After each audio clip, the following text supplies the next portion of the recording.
Hello, everybody. Hello, everybody. Anna is in Reykjavik. She's going to play this beautiful tournament, Reykjavik Open, which is going to be held for the 39th time. Anna is there back for the 4th time, if I'm not wrong. And she is one of 400 players. Anna is going to face one of the strongest players in the tournament. His name is Platon Galperin. He is the Ukrainian originally, but he's playing under the Swedish flag. And he's rated number 8 in the tournament. So it's going to be a very, very tough match for Anna. It's going to be the first round, but it will not also be easy for her opponent. And both of them, her opponent, Platon Galperin, and Anna, they're about the same age. Her opponent is 1 year younger. So it's going to be a duel between two very young, I would say quite young players, but yeah, very young players. So it's just such a beautiful tournament. I must say that Reykjavik Open is one of my favorite tournaments. It's one of the biggest open tournaments. We have 400 players. There are actually 13 players from Sweden, but I'm sure there are other countries which have more players than the Swedish group. And let's see when they will start. You know, the first round in an open tournament, here a huge open tournament with 400 players. It might take some time before the rounds is starting. So let's see. Let's see when we will see the first moves on the board. So yeah, I'm so excited. And you know, Iceland is a very, very special place to us Nordic players. I would say it's just a part of the Nordic countries. I've been there myself, not so many times. I actually played this tournament, Reykjavik Open, a long, long time ago. And this tournament has been held for so many years. It actually started 64. So the tournament is celebrating 60 years. It's such a huge tournament. And it's such a huge and classical and long played tournament. And yeah, I'm so exciting to see when they will start. They're a little bit after time. That is actually very, very typical in an open tournament. Let's hope that they will start at any moment. And the first tournament was played in 64. And that was a closed round-robin tournament. It was actually a very, very famous player who won it. It was Michael Tal, who also was world champion. I'm not sure about the year. And he was the winner of the first tournament. Last year winner was a Swedish player. It was Nils Grandelius. Very happy for that. And let's see who is going to win this tournament today.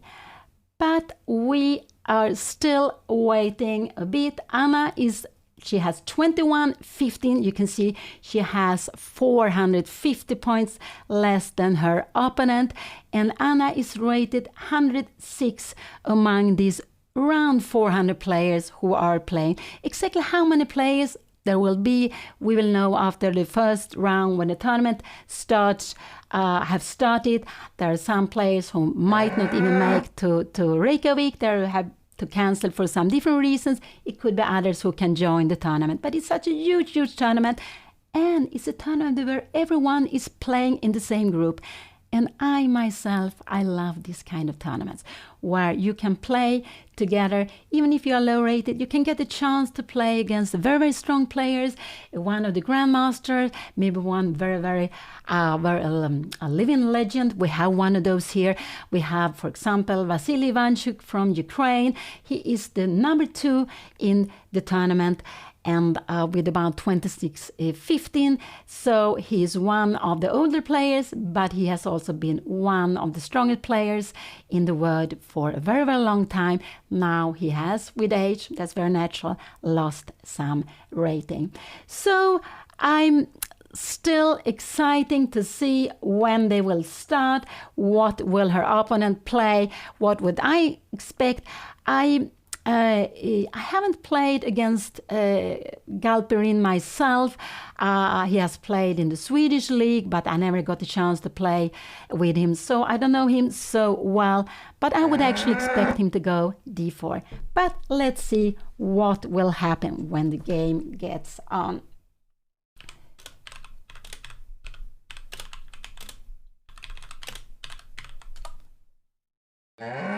So there are still some moments, and this is very typical. I just hope they will start the game like in some few minutes.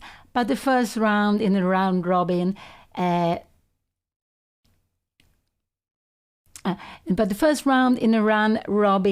is the first round robin is always very chaotic. So that's very, very typical.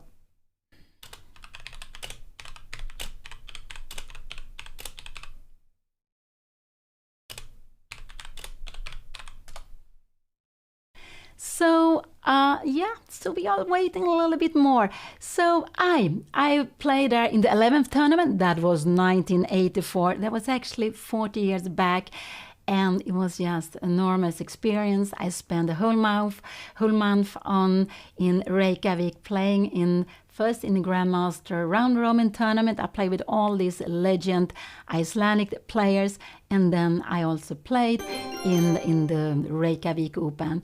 So that was quite a long time. And then once again, I came back there at 95. So these are the 2 times I have been to Reykjavik and played quite a long time.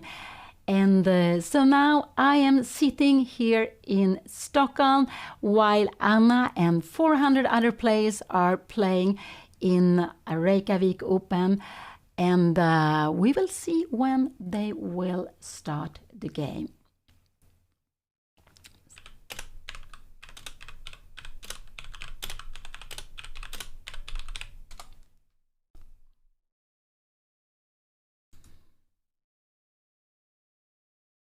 And here we have them. We have her young opponent. He's sitting there behind the white pieces.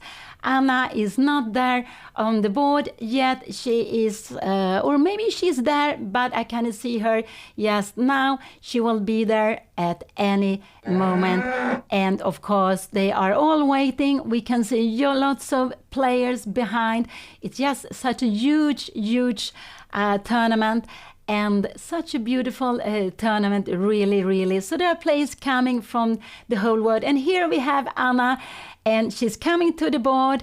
And I think they have already shaking hands like you do before you start the game. And that's normal what you will do also when you do it when you go to the board lots of times, and of course also when the game will start. And it's quite good to have a little moment when you sit at the board.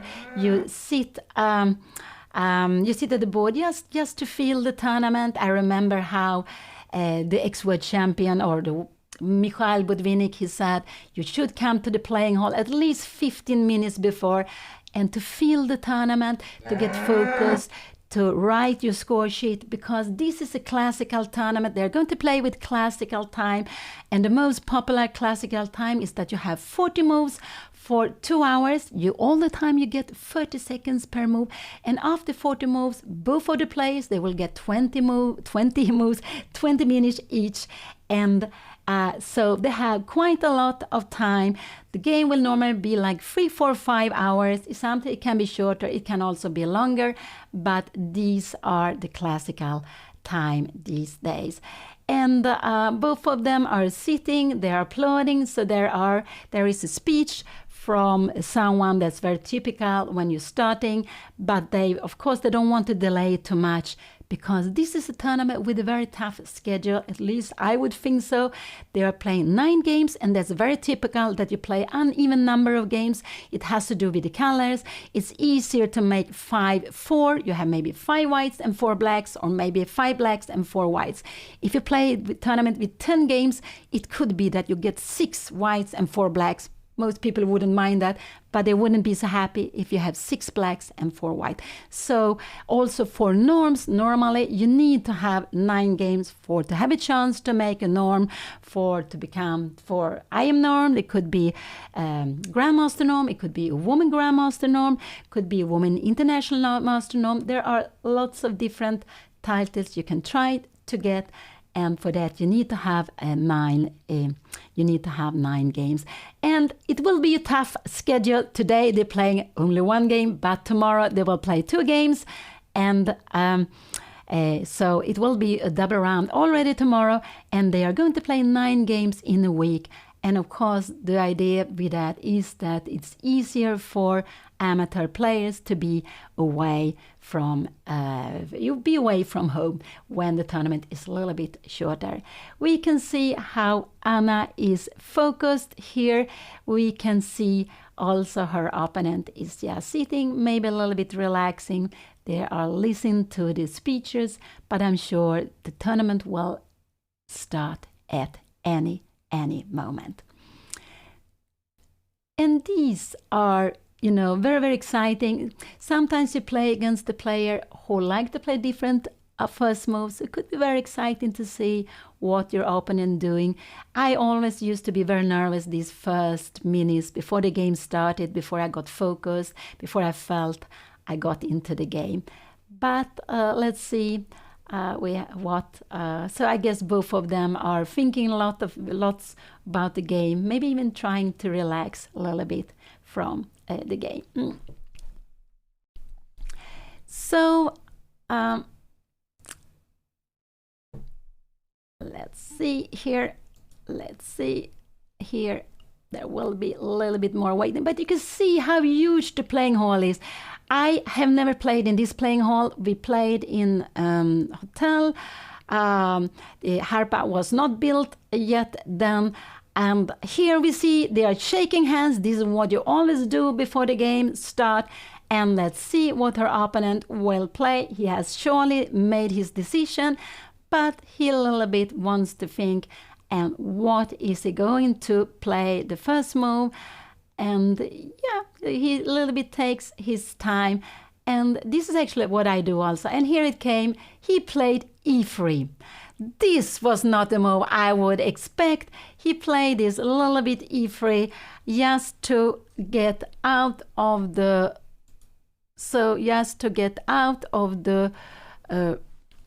that I don't know, it maybe take a little bit time before I can...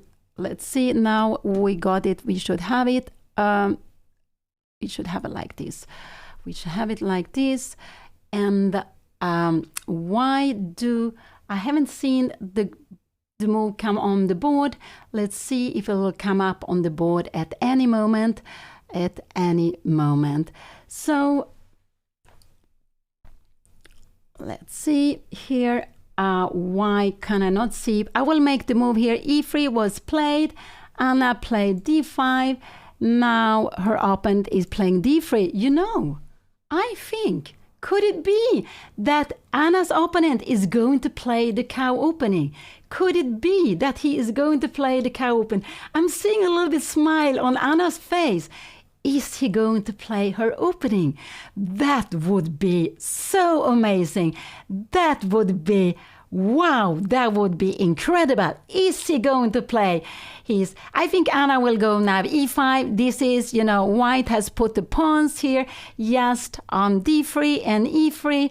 He has put the pawns here and he let black take all the squares in the center. So what is Anna going to do? The most logical is to go e5. You grab the center, and this is what Anna is doing now. She's playing e5. Here we have the move here. She is playing e5. And here we have it. He go knight e2. He is playing against Anna. He is playing Anna's open, and she is smiling here. We can see how Anna is smiling. I think this is absolutely the first time Anna play against her cow opening in a classical game, in a over-the-board tournament. I think so. Let's see what Anna will say after the game. But I think it's like this. Yes. So let's see what will be happening here. But I'm sure we will see knight d2. He has started this. He will, I cannot believe that he will do something else than knight d2. And yeah, so this is just so incredible. This is just so incredible to see this. But let's see. White is taking a little bit of time, but anything else than knight d2 would surprise me so much. And here we can see Anna is getting focused. She is really focusing. She is playing against her own openings. And she's actually, this is the first time, if I'm not wrong, they are playing against each other in over the board. I don't know if they have played against each other sometime on internet. I have no idea about that. But they are playing against each other here over the board. And her opponent have played the first 3 moves for the cow opening. Is he going to play the last one, the knight to d2? And this is opening I do not like so much. But he played. What did he do? No, he didn't go. I don't know. What did he play here? I don't know. What did he play here? Come, knight d2, knight f6. I cannot see the move, what he played. This is something, what is this? We have this knight d2. Sorry, knight f6, sorry, it was Anna. We have knight d2, and here we have it. Of course, it was Anna to play. I was getting so excited. I thought she has such a nice pawn center, but it was even she to play knight f6, knight d2, and here we have the cow opening that Anna has been playing so many times with white. An opening I also had played, never over the board. I don't like this opening for white. I love to have the knight here on f6 or c6, and for white f3 and c3, but here the knight, they are going to be on g3 and they're going to be on b3, and I would say they are not so strong there because here you see the knight. It can go to a lot of different squares. You have this, you can move it here to g4, you have it to e4, d5, so you have 8 squares when the knight is in the center. But when you are, for example, when you are, so we can like this, when you have a knight here, it's just not as active when it's on g6 or g3. So this is absolutely a natural way to put the knight on f6. So let's see what Anna will do here. Is she going to play c5? Is she going to play knight c6? But these are the most typical move, I would say. She can also play out with her bishop. But it's very, very logical to go out with the knights because the knights, the most logical square are towards the center. This knight is normally best placed on f6, looking at the center, but also looking at the king. So, and Anna now, she played c6. That was, a little bit of surprise because there's no pressure against d5, but you wanted to put it here. And so she played c6. It means that this knight will not be developed to c6. It's probably going to go to d7, but later on. So the logical is after c6 that Anna will play bishop d6. She will go castling. Now we had this knight g3, but logical for Anna is to go bishop d3 and maybe queen e7. But I think her opponent is going to play e4 in some moment. So let's see. And now Anna play h5, and this is actually a quite logical way to play. Her opponent just go bishop e2. So her opponent just say, let's go, you can, and he played it immediately. So now he's not actually really, he's threatening, he's planning to take on h5, and I go h4, and this is just a very, very common plan to play. Her opponent has only now 2 moves to go, 2 moves to choose from, because the knight is attacked. We can see there is a threat to take the knight. So where is the knight going? And white is going down here, and this is actually very, it looks very, very strange. It looks very, very strange to have this knight here on f1. So what is the knight? What is white planning? Actually, white is planning to get out with the knight. And it could be that white is planning h3, knight h2, knight f3. and want to say that this pawn has gone very far, I will have control of this square. It could also be that white is planning e4, and then try after e4, you have this possibility to get out with a knight to e3, and then maybe the knight to come to f5. But we can see that the knight has come almost to the original square. It was standing on g1 first, it was standing here first, now it's on f1, and it has taken 1, 2, and 3 moves to get the knight here to the first row. So it's a very, very strange opening.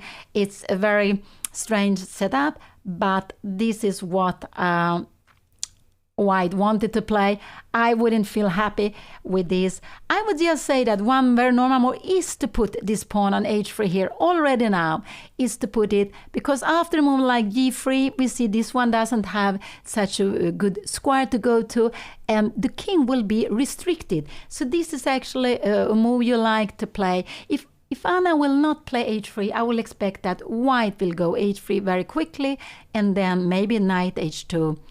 So I think if Anna plays something like, we go bishop d6, I expect white to go h3, knight h2, and try to bring maybe out the knight here to f3. So here. So Anna is now taking a bit of time. They have been playing quite quickly here. They have been playing quite quickly. The first move, but this is not so strange because we see the cow opening, the opening Anna been playing so much, her own opening, and wow, I could never guess this. And I was so surprised with the first move. But when white played both e3 and d3, I think we all knew what was going to happen. So now Anna takes time, and this kind of opening where you give all the center, we can see black, Anna has got the pawn on e5, she's got the pawn on d5, she's controlling all this square in the center. So this is very beautiful. She has a knight on f6, and why is white giving this? Yeah, it is a little bit like how you can play with black sometimes. The idea is to say, yes, take the center, come. And when you have put your pawns in the center, I'm going to attack them. I'm going to attack them because we know that the pawns can go forward, but they can never go backwards.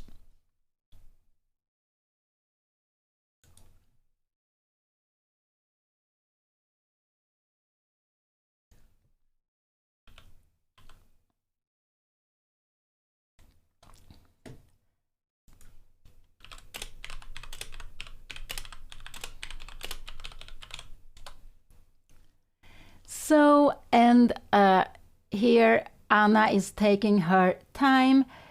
Here Anna is taking her time. And of course, this could be, yes, it's quite natural because it's a big decision. Is she going to play h3 or not? And is she going to play h3 or not? So it makes a big difference. I would actually say that h4 is the normal way. I would say that this is the most ambitious way to play, and it's also normal, very annoying to have a pawn here for white, but it can be that this pawn in the long run could be a weakness, but in general what it does, with a pawn here, it will restrict, let's say, goes like this, and with a pawn here it will restrict the king, so the king will be worst place, but it will also be even in until the endgame. If we start changing pieces, and let's say the f pawn disappear, and we get a rook to the second rank, then this pawn is so important. So this pawn can be important in the middle game. If we could dream of the king to g1 and dream of a mate here with queen g2, of course. So it's always, but it's also restricting the king. It's also restricting the king.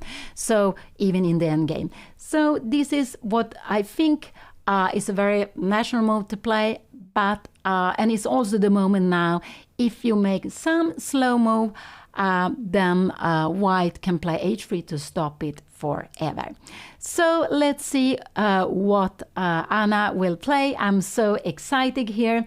I am so excited to see what is she going to do. And So yeah. So what can she think of? Yeah, she could even, she could, and this is also what white thinks of. Maybe if you go something like bishop f5, then maybe later on there could be something kicking you. So, so yeah, but if she wants to go out with knight, I would say that this bishop should go out earlier. So Anna, she played bishop d6. This was absolutely a natural move. And let's see, a plan could be, let's say we go h3. Now we will see h3. And white played it immediately. White played it immediately. And this is very, very logical. And also what I thought that if you want to go h3, you had this chance for black, but now you don't have it any longer. And this knight is probably going to f3. This is probably where it's going to go, where it's going to be situated. So, but it could also be that white is planning now to go e4, yes, so this pawn is not getting further. So the plan for white is probably to play this. White could also think of to going e4 and then try to get a knight out here on e3. So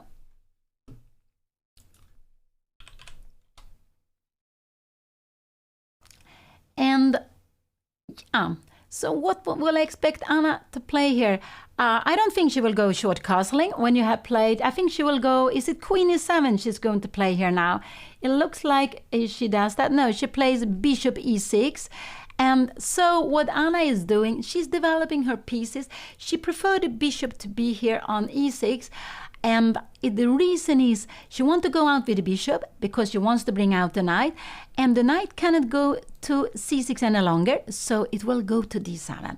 And after that, the knight can go, it could go to b6, but it's not such a good square.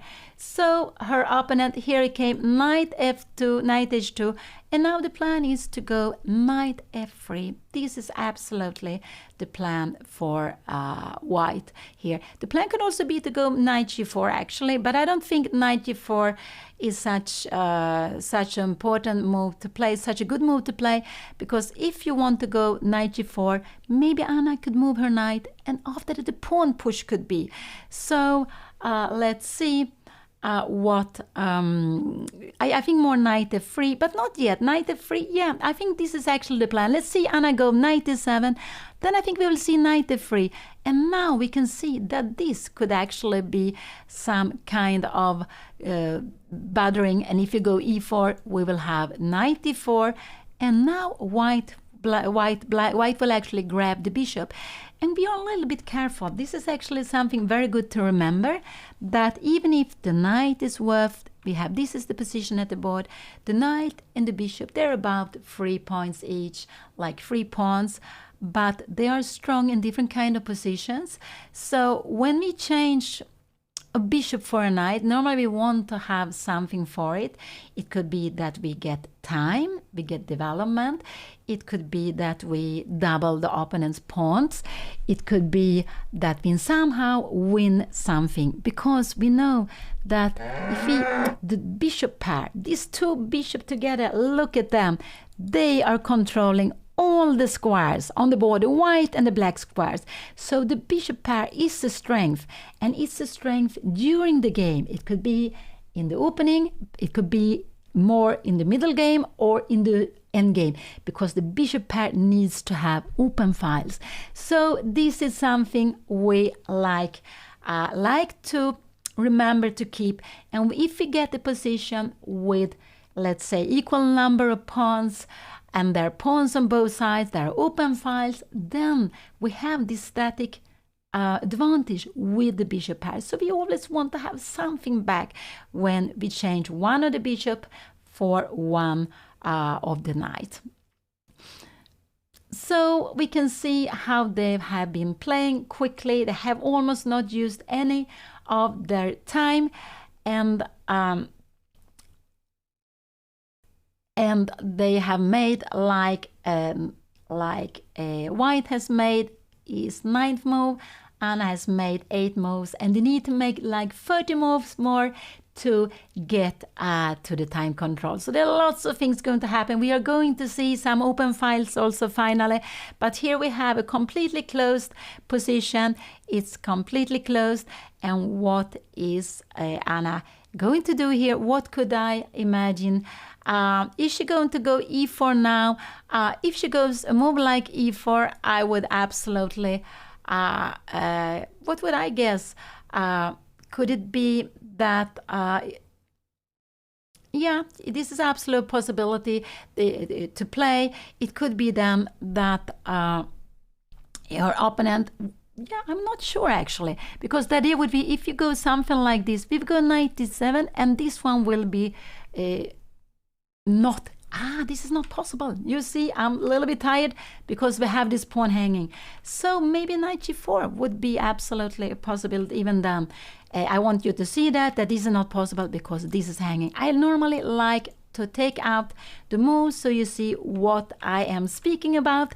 And so after e4, yes, maybe knight g4 could be a possibility. And the idea here is to attack the knight, which is defending the pawn. So after this, knight g4, we are attacking a piece which are defending the pawn. It could absolutely be a possibility. So what is Anna going to play here? She could absolutely go knight d7. She go queen d7. This is a move that surprised me. I don't like this move too much, actually. Yes, no, I don't like this so much because I think now we will see knight f3. This looks very logical to me. And after knight f3, this knight might come to g5. And so, yeah, maybe then we need to go bishop f5 just to stop everything. So it could be, could knight g4 be a move here? Yeah, maybe this could be a move here. Absolutely also. But then we will just grab it. No, the knight is not good here. It's absolutely not good. But could white, what could white more play? Maybe white can white go e4? So we have this plan of going knight f3 and having the knight here. And maybe this is just getting fine. So maybe e4 is a logical move. And where is Anna going to go with this? Maybe she needs to go something here. But now we have this knight g5. And we have some planning to take this bishop. So this could absolutely be a possibility. If we try to attack here, maybe we can go something like knight g5, and we see that this is defended. So what white play? Oh, this was what a move. What a move. Queen d7 was played here. Sorry, this was the game. Queen d7. And now a3 was played. This is the position at the board. This is the position at the board. And it's like, no, it's not really like a hedgehog. A hedgehog, normally you put the bishop, you put them fianchetto on g2 and b2.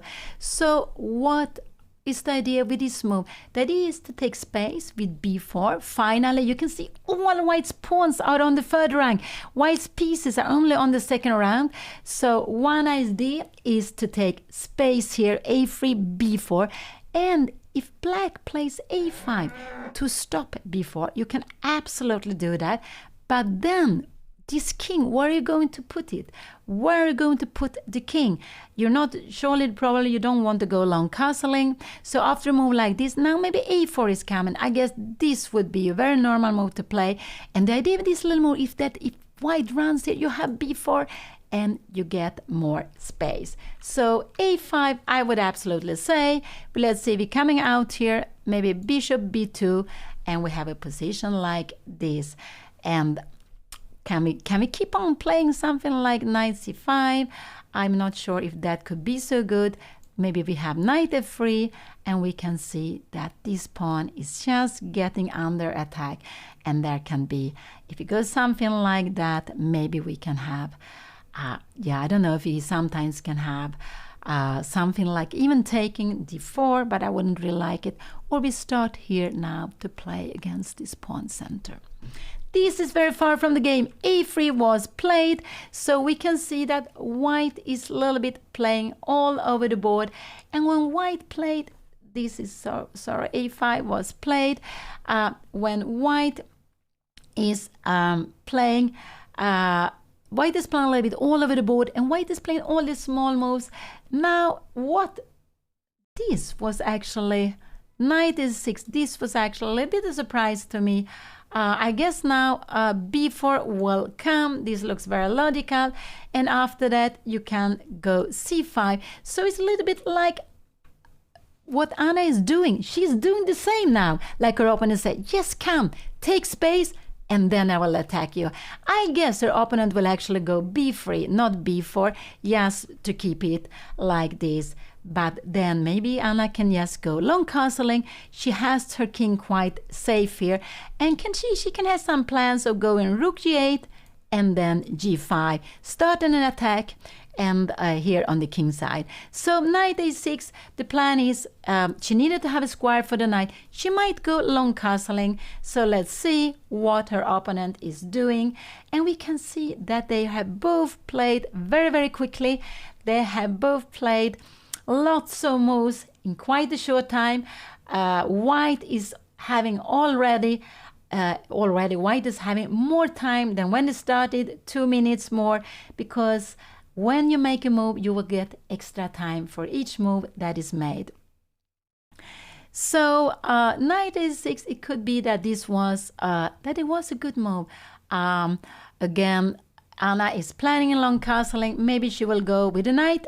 Probably not to c5. It could be knight c5 or knight c7. And it could be absolutely going to both of it, both way. So I guess a3 was, maybe a3 is a waiting move. Could we see this knight f3 coming now? Could this be a move? I'm just wondering. Can we go knight c5? And the idea of the knight c5, if you go b4 here now, we will go knight a4, and we have this square here. And let's see, we play something very, very silly. I just want to show you that this is actually a queen trap. So it's just a knight on a4. It's on the rim, but sometimes it can be annoying because it's a hole on c3. So here is the position. No, it's not. This is the position at the board. And now white is thinking here. What will white do? b4 is actually a very logical move to play. What will Anna play then? It could be then that she will go b4, that she will start attacking this pawn, because white will need to do something about it. It could be that she will do that, and the idea, of course, you cannot go b5 to threaten because we just grab it. So it's just hanging. That is not possible. So you have to make a decision. Are we going to take on c5? Are white going to defend it like this? But then this bishop will not be so active on b2. So here we have the position a6 was, a3 was played. Anna didn't play a6, but she put her knight on a6. She put her knight on the rim, and we can see actually white also has the knight on the rim, but they are both heading for a better square closer to the center. So sometimes it's not wrong to put it on the rim, but later or sooner you need to put it on a better square so the knight is in the game. The knight is playing in the center, because in the center the knight can go to so many squares, can control so many squares, but here on the rim you can see it's only control 4 squares, 1, 2, 3, 4, but in the center it would be controlling 8 squares. So this is why a knight normally is stronger on the stronger in the center. And we could actually see that a knight on a6, if white, this is just far away, but you could imagine a white bishop here on d6. This white bishop at d6 would actually control this knight. So a knight on the rim can sometimes be controlled by a bishop, but it's not normal in your own camp, but it can absolutely happen. So a knight on the rim is always a little bit tricky. And here we see people walking around, players walking around. I would say some players like to, when they play their games, when your opponent is thinking, some like to sit all the time, others like to go up and walk, a little bit relax from their game, maybe think of something else. Maybe they're curious to see what has happened in other games. But most of the time, you are very much focused on your own games. You're very much thinking of your own games, on your own game, because it's so important. And when you play these games 3, 4, 5 hours, it feels so much. It's just so important to be, to do your best, hope things goes well. And it's just something very, it's very beautiful to play. I have played lots of classical games, and it's just, this and rapid are of course also nice when you play a little bit slower rapid. But it's just very special to play classical game with such a long time, and compared with when you play Blitz, where you have almost no time at all, and you have to believe in your intuition. You have to make the decisions so quickly. We are not there yet, but we know that Anna has a habit, like also me, her mother. I forgot to present you that I am Pia Cramling. I am Anna's mother here, so I am the one who will be commenting when Anna is playing this tournament in Reykjavik. I will be here the whole tournament, and I'm sitting here I'm sitting in Stockholm, and I can see the beautiful playing hall from inside. They're playing this beautiful concert hall, Harpa, and I remember when I was there 84, I was there 95, and then they say, we're going to build a beautiful concert hall, and here is where we're going to have Reykjavik Open in the future, and now we are in the future, and the tournament has been held here for lots of years. I don't know exactly how many years, but it's just a wonderful place for a very nice, big, strong, and exciting open tournaments with about 400 players. Anna is rated 106 from the start. I don't know if all the players are there, and she has made her move. She made her move knight a6, a3, and her opponent is now thinking he hasn't done anything yet.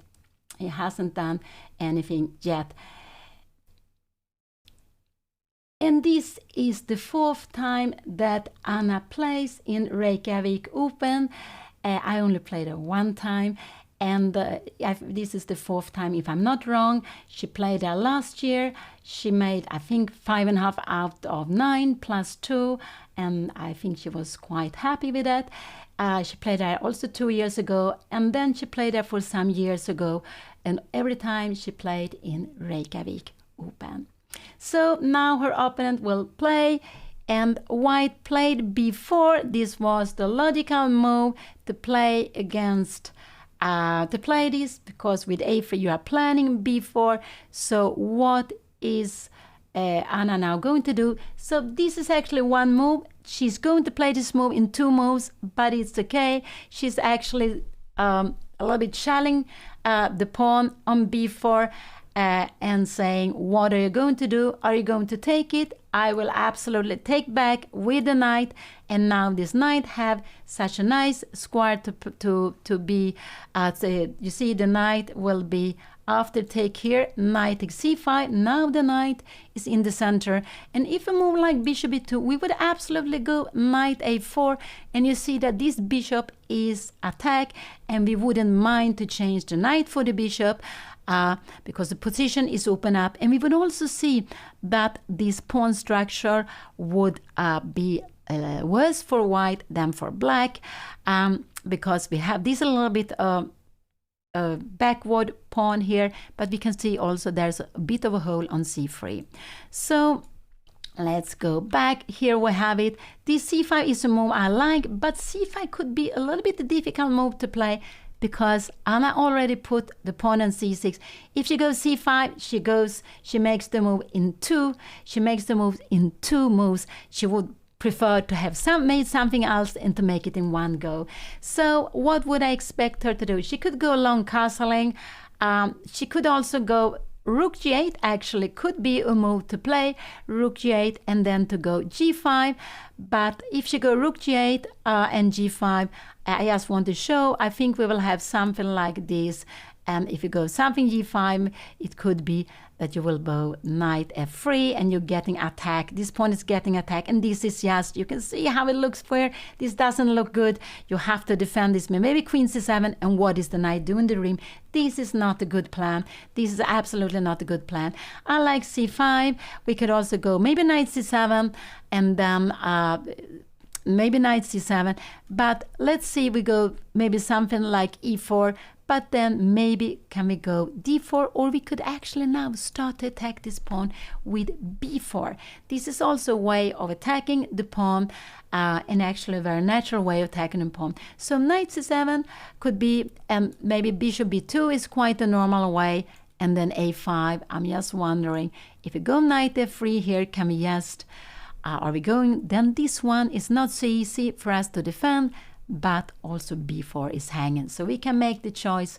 We will have to probably just to take and to play something like maybe this, like this, and then to go here, either to go e4 or to take the pawn. But this is far away. So now it's just such an important moment. Her opponent played b4. This is very logical. a3, the plan with a3 was to go b4.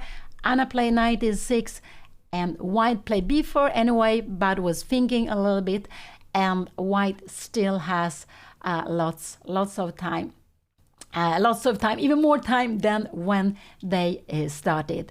So let's see. So knight c7 or c5. This is what I would expect Anna to play. She can also go long castling if she wants to, but if she goes long castling, white is planning. White's plan now after b4 is, of course, one is you take space, control a little bit square, we take away the square for the knight, but the other one is also you want to fianchetto the bishop, and the bishop is looking for e5. So the plan for white is to go bishop e2, after that to go knight e5, and to attack e5 pawn, because this pawn can no longer be defended by the knight. No longer, because this knight had to be on d7 to defend it. And so black will be a little bit awkward for black to defend this pawn, because with the queen, let's see, we make something. If we make here, I just want to show you, let's see, we make something, I don't know, here, but then we have knight f3 perhaps, and you see that this e5 pawn is just getting very, very weak. This is just something white is hoping for. So it's important that black now take a decision to play against white's pawns, play against b4, either with c5 or with knight c7, bishop b2, and maybe a5. This is another way to play against the pawn, because white is planning to put pressure on this pawn.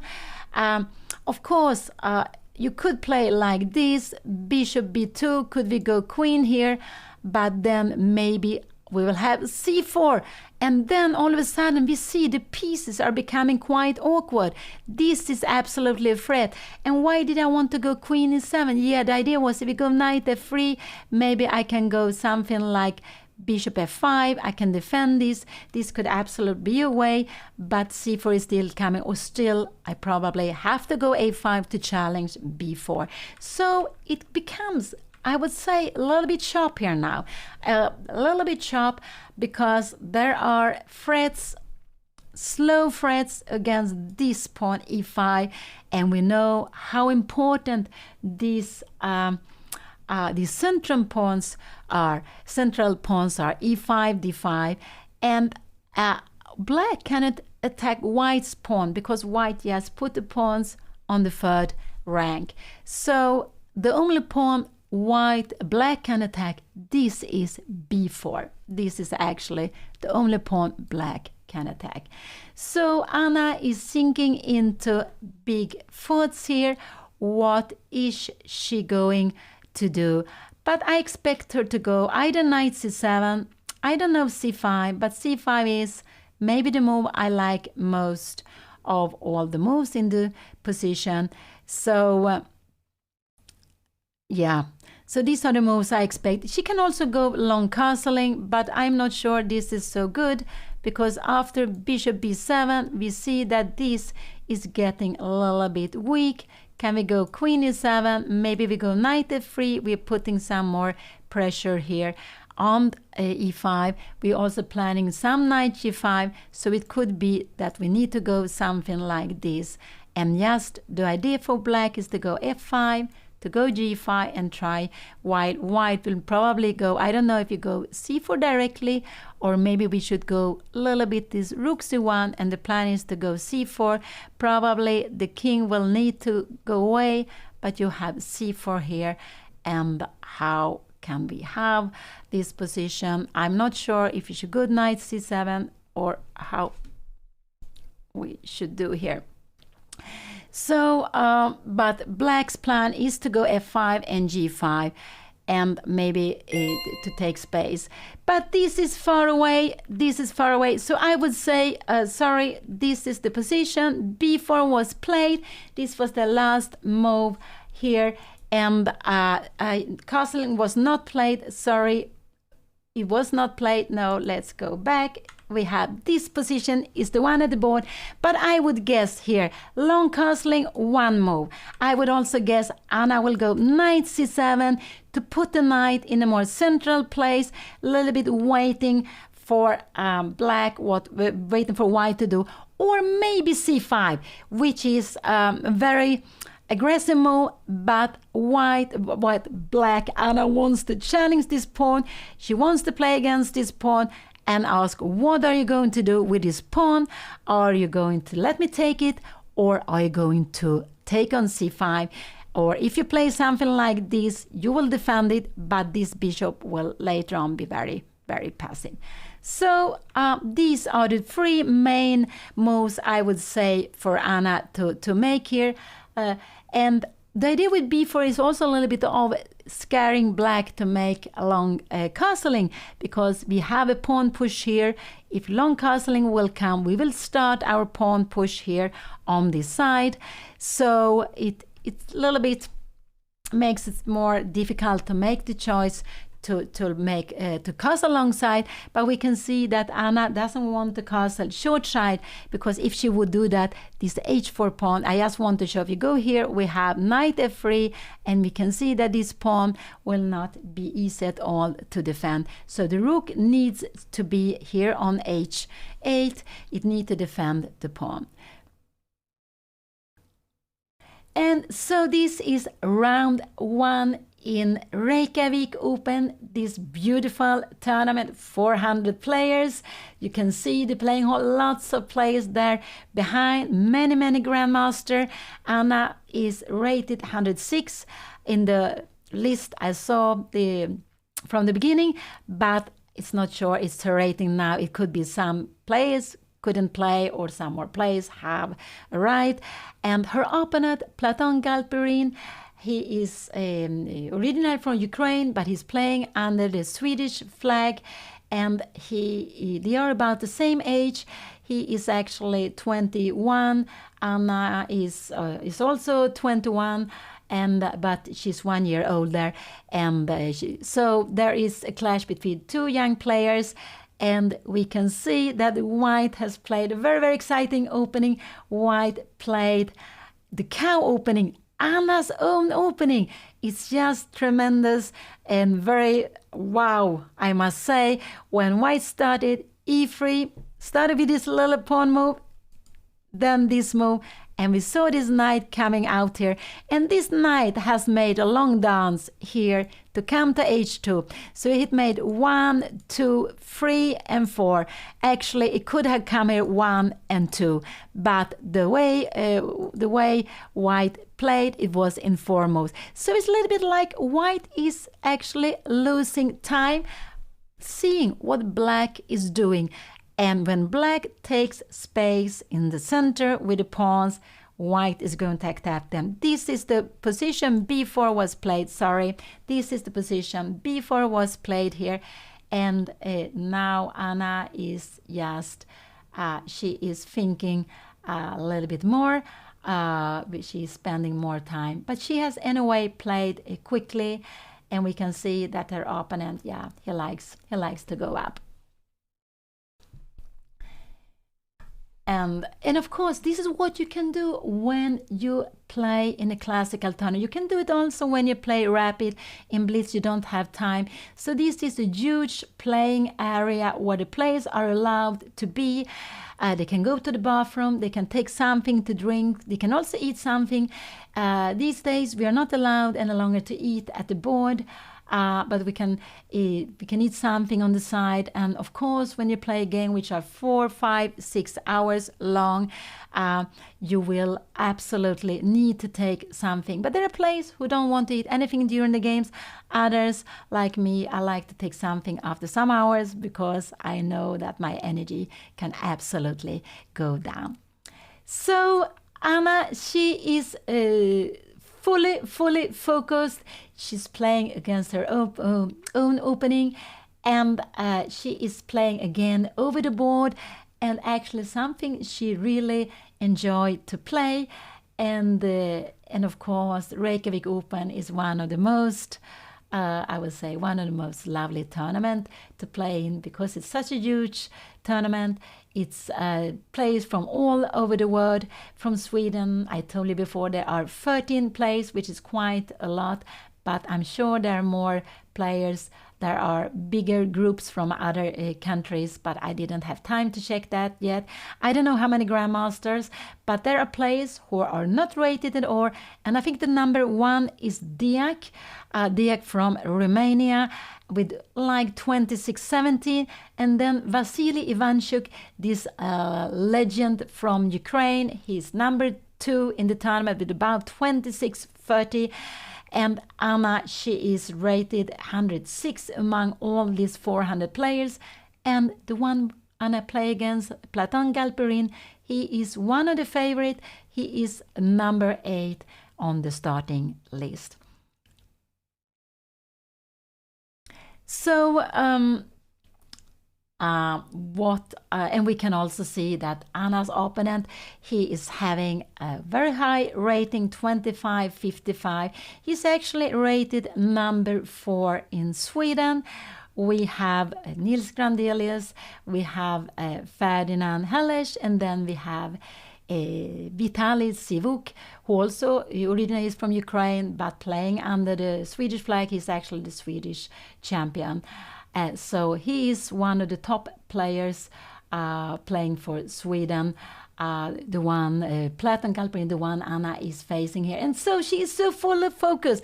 She feels that this is an important moment. She feels that, and it is because she's seeing White is planning bishop b2, looking at e5, and after knight f3, looking at e5, but also planning knight g5 to grab this bishop and to play against the bishop pair. So this is what White is planning, and she has to come up with something. She cannot play slow moves because then White will actually get the better position. I would say this is about an equal position now. It's about an equal position. We have had, so let's see, like this. Like this. We will have, this is absolutely an equal position now, but there we have it. So here we have it. And Anna will, so what will Anna do here? So she has to, she see this is coming, bishop b2, bishop e5 is coming. Both of these, bishop e2, looking at e5, and then knight f3. And so this is quite a clever plan White has done. First, White put the knight on h2, but White didn't play knight f3 because White can only take e5 with one piece. So White go out with this bishop because then the bishop will attack e5, and when the knight came to f3, there will be, you can see there will be 2 pieces attacking e5. So this is actually the plan, and we see how Anna is now spending time, and this is very, very important that you feel the moment when you have to take your time. You feel the moment when you have to make good decisions. There is maybe not only one decision, but you have to make a good decision. And this is absolutely one of these moments. Anna really need to make a decision how she is going to defend e5, or if she, instead of defending, because this is actually one of the rules, when you are getting under attack, you can defend the piece, the pawn, or if it's your king, which is getting under attack. But another way is actually that you is launching an attack. And I can't launch an attack against the white king, but she can launch an attack against this pawn. This is actually the only thing she can launch an attack now quickly against this pawn on b4. So this could absolutely, I think this is actually very, very important. And she can do it in two ways. We could see it. She could go c5, attacking this pawn like this. She can go knight c7, bishop b2, and a5. And now again, she is attacking this pawn on b4. But we can see, let's see her opponent make something like this. I just want you to see that if you grab this pawn will be hanging. And an e5 pawn is a more important pawn because it's a center pawn. So in general, you wouldn't like to change this pawn like that. And if you go something like castling, I guess knight f3 will come, and we will have threats against this. We'll have threats against the pawn on h5 here also on h4. But this is far away. So these are the moments, these are the things she can consider. b4, knight c7 was not played. So she can go knight c7, c5. Knight c7 is one move. I told you before, I expect, or maybe long castling, that will be very sharp, but I don't think she dares to do that, or maybe even c5. These are the three moves I am expecting her to play here in this position. She doesn't really want to play in the center here. I wouldn't say so, because let's see, if you play a move like d4, I would just say that this pawn would be very, very weak here. It would just be very, very weak here. We can see we are getting threats here. And if you go something like that, we have also knight d4, we're defending the square on c3. I just want you to see that this is not possible because we have this very, very important hole here on c3, but you can defend this hole in different ways. But so b4 was played, but you don't want to go d4 here because this pawn is getting weak. It's not so easy to defend it. So and also, I don't know if you really, I don't think we want to go e4 either. I think this is, maybe there will be a bishop b2. There could be some plans of taking on f6.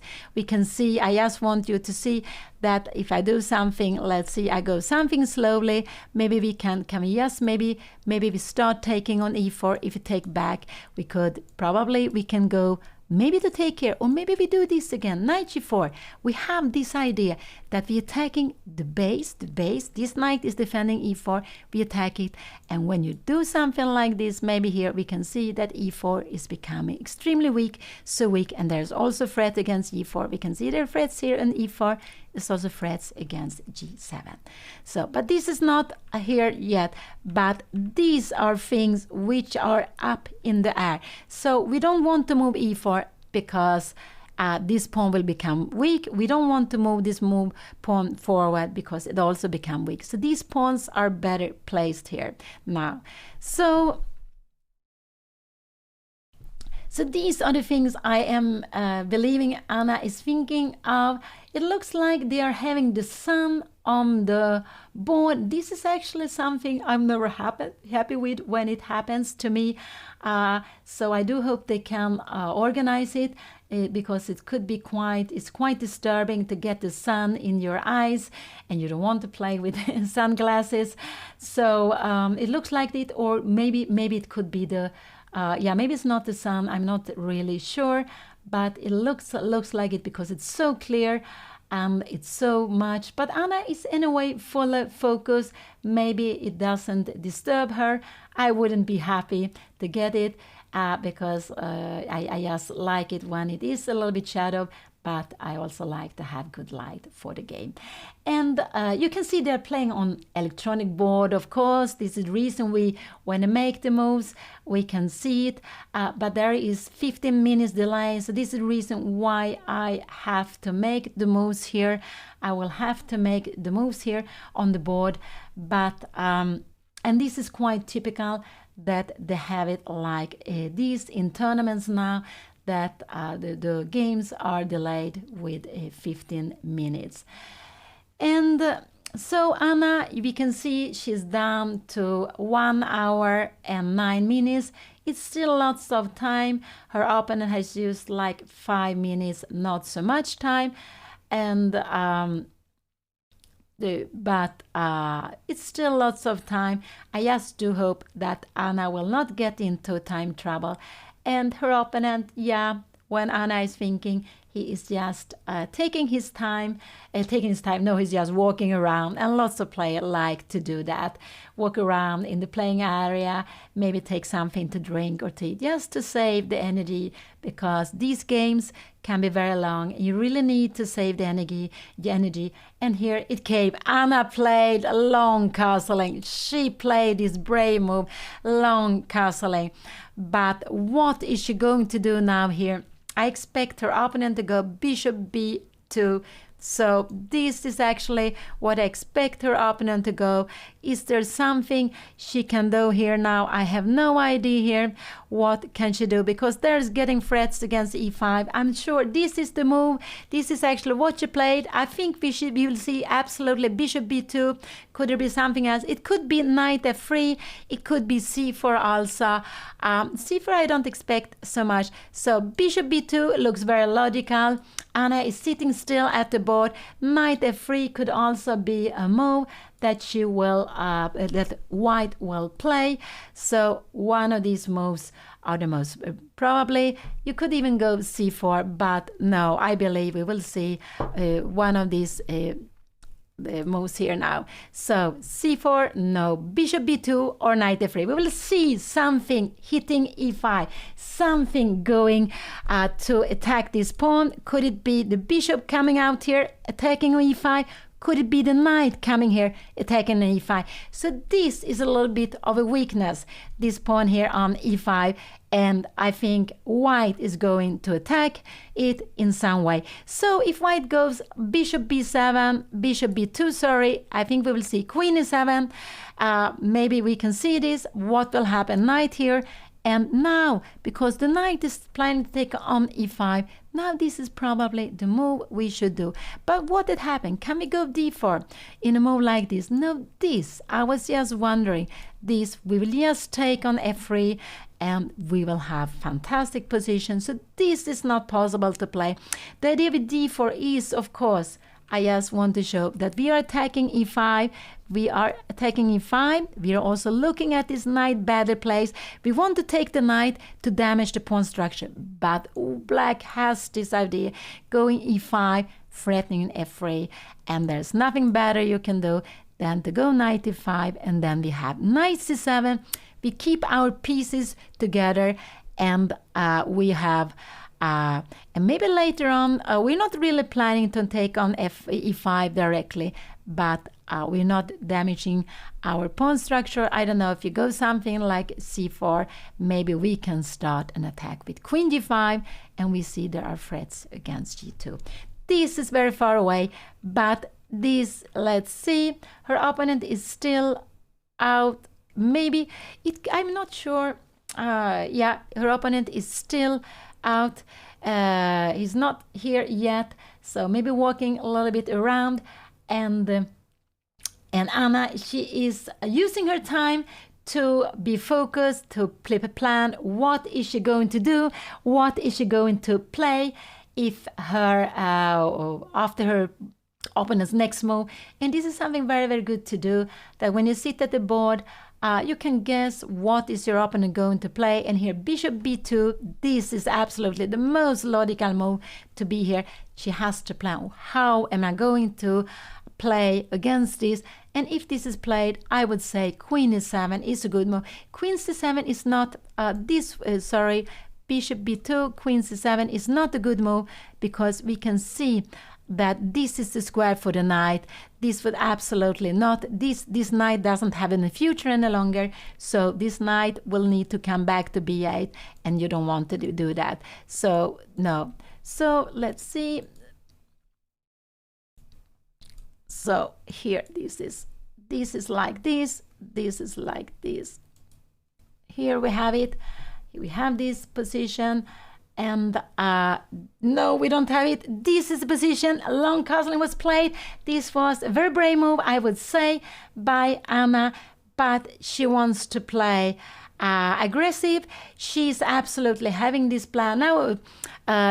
Now we saw bishop b2 was coming. White is looking at e5. White is having this threat now, a knight to f3, a threat to actually grab this pawn, to attack this pawn even more. So Anna, this one is attacking, but Anna defends it. But she will need another piece to defend e5. She will need another piece to defend e5. So absolutely, this is what she will need to do. And which one, how she will do that. And I would say that queen e7 is the logical move, because after you will have knight e7, and this is actually a good way to defend it. Knight f3, could this be a way to defend it? I'm not so sure if this is so good. Maybe c4 will be coming here, and we can see we are getting some problems with this knight, because after c5, where is this knight going? Also b5 could be coming, so this is not such a good move. Let's see. So we have this here. This is the position, and queen e7, knight f3, and this move. And the idea is, after, if you go something like c4, maybe we can go f6, g5. I'm wondering if you can go maybe queen, knight c7, not also. This is also a little bit. Maybe we can go king b8. Maybe we can start with f6, and the plan is to go g5 here. I'm wondering, maybe we can even, could we even start with, can we play rook g8 and to go g5? Maybe then we have something like e4. How will a position be like this? This could absolutely be possible. If you go something like this, we're not really scared of it. Either we can take, we can also go maybe knight c5 directly to play this position, because here we see this bishop is not playing. No, we don't want to have like this. So white also has to be careful with the pawns, which pawns to move forward and which moves not. But this is the position. Queen is on d7. I would say queen e7 is an important move. What more could she play? She could actually play knight h7. What is happening? Knight f3. Can we go f6 here? Would we dare to grab this pawn? I'm not sure. We have knight g5. What is going to happen here now? We have giving in a pawn. And how is a position like this? We will have a pawn less, but we have some open files. So what will, I would just say that in a position like this, probably white will try to go long castling also, but to play something like this is a pawn up for white. Maybe this is absolutely fine for black to play. You have because you're giving the h file, you see this rook has become an active rook. Maybe queen e7, maybe we can go g5. It could also be that we can go c5 and try to open up, to go rook c8 and to open up on the queen side. But this is so far away. This is so far away. We have this position. This is not here. I wouldn't expect, let's see here, this is the position. Bishop b2 was the last move played here. Bishop b2, this is the last move here, yeah. And so queen e7 is what I like. You cannot move any of these pawns forward. It will just be, they will just get lost. This pawn have to stay here in the center. So,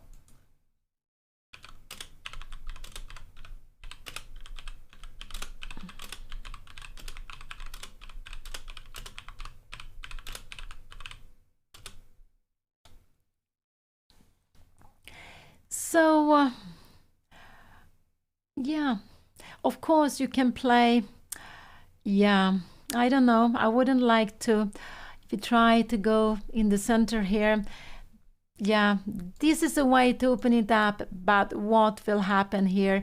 We can grab this, we can maybe take here, we will just grab this, and I'm just wondering, and we get this rook here now, we can actually play a position like this because white will not be able to castle, but it's a pawn. We have this double pawn. It's a pawn, but there are some advantages. We'll have a rook to g8, and white will never be able to castle. The plan is to go knight e5, to go knight f4 or knight c3. Maybe, but this is not an easy choice to make. I would say this would be impossible to play d4 in this position. I would absolutely say that, because after d4, if you go something like this, you take, we go knight f3, we will just grab this pawn, and maybe we will get some activities. But to do this, the idea is to have here, we will have maybe knight f4, but this would absolutely be fine for white. And no, so these pawns on d5 and e5, they need to stay here. They need to stay on e5 and d5. Absolutely, this is what they need to do. So again, there is not time for this. After this will be difficult. Well, I don't know difficult, but we will force black to play this move. And now we can go knight g5. If you go bishop f5, we might even can we just grab this pawn? Probably we will just do it. Maybe we will just grab here also. Can we do this? Maybe not. We will get some activity here. It's not clear, but this pawn will get quite weak here. So maybe we just, can we play like this? Bishop f5. Maybe here, I'm just wondering, maybe just knight c4, and we go for this bishop, and we can see, where is this bishop going? We cannot go here because we have knight take f7. Maybe we change rooks first. This is absolutely not possible. So we will need to save this. Maybe something like, I don't know, one knight, maybe like this to defend everything. And this is going to go very, very crazy here now. There are pawns hanging here, but these pieces are also getting very not so well placed. Yeah, this is actually this could be possible to play. So knight c7 could be possible, knight f3, and then you need to go e4. You need to play this. But white can go for this knight g5, white can go for this very slow move, knight d4, which is quite a solid move. You see this knight cannot be pushed away because the pawn is on b4, the knight stands beautiful here on d4. And if white wants, white can take care on e6. So this is quite a logical move to play. So let's see. It's such an exciting moment. What is Anna going to play after bishop b2? The move I like most is queen e7, and then after queen e7 to defend like this with knight e7. But I would just say this is not an easy plan to find, because the plan is to go g5, maybe rook g8, g5, maybe f6 and g5 also. And normally later, this is very typical. When you castle alongside, normally you need to make a move like king b8, because it could be that white will go c4, this c line will be open, and then the king will be safer on b8. So castling short side, normally you can stay with the king on g8. Castle alongside, lots of time, the king needs to go to b8. It needs to go to b8, where it will be a more safely placed. So let's go back. This is the position. It's like this. Anna is thinking. She's down to 56 minutes. They have made she has made 11 moves, and we saw she was blitzing out the first move. She was playing very quickly. Her opponent also, but her opponent Platon Galperin has been continuing playing quickly. And let's see, Anna go d4. Oh wow, she is going for d4. This is absolutely something. Wow, I didn't expect it, and I expect her opponent actually to take it. And let's see, knight f3. How is this position going to be? There is no way that black can defend this pawn any longer. There is no way. But what has black? If we can get this here, we have knight to d4, and we get knight to f4. And how is the position like this? And the idea is, of course, if you go castling, I guess maybe we have some tactics here. Yes, maybe we even can go, I have no idea, maybe we can play something like this. And this is just getting very, very tactical because we have an idea, rook h6, rook g6, and we see we have a rook, we have bishop against the king, we have another bishop, and we have a queen here. So this could be dangerous. This could absolutely be dangerous. But of course, in a position like this with a knight to f4, maybe white would not go castling, might maybe play a move like bishop f3. And how is this? Maybe we can start some tactics. I have no idea. Knight to x, e6. Maybe we take, maybe we play like this. This could absolutely be an idea to play because now this knight on f4 is very, very strongly placed. We have a check here and you will have to go king f1. And how is this? We have a position which has opened up. Probably we put the king on b8. This is what I wanted to say, that when you castle alongside, normally you need to make one more move. And there's another reason why we want the king to be on b8. We see here white has one bishop. This is not the game, this is analysis.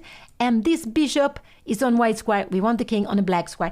But let's go back to the game. This is here. Anna has played so aggressive.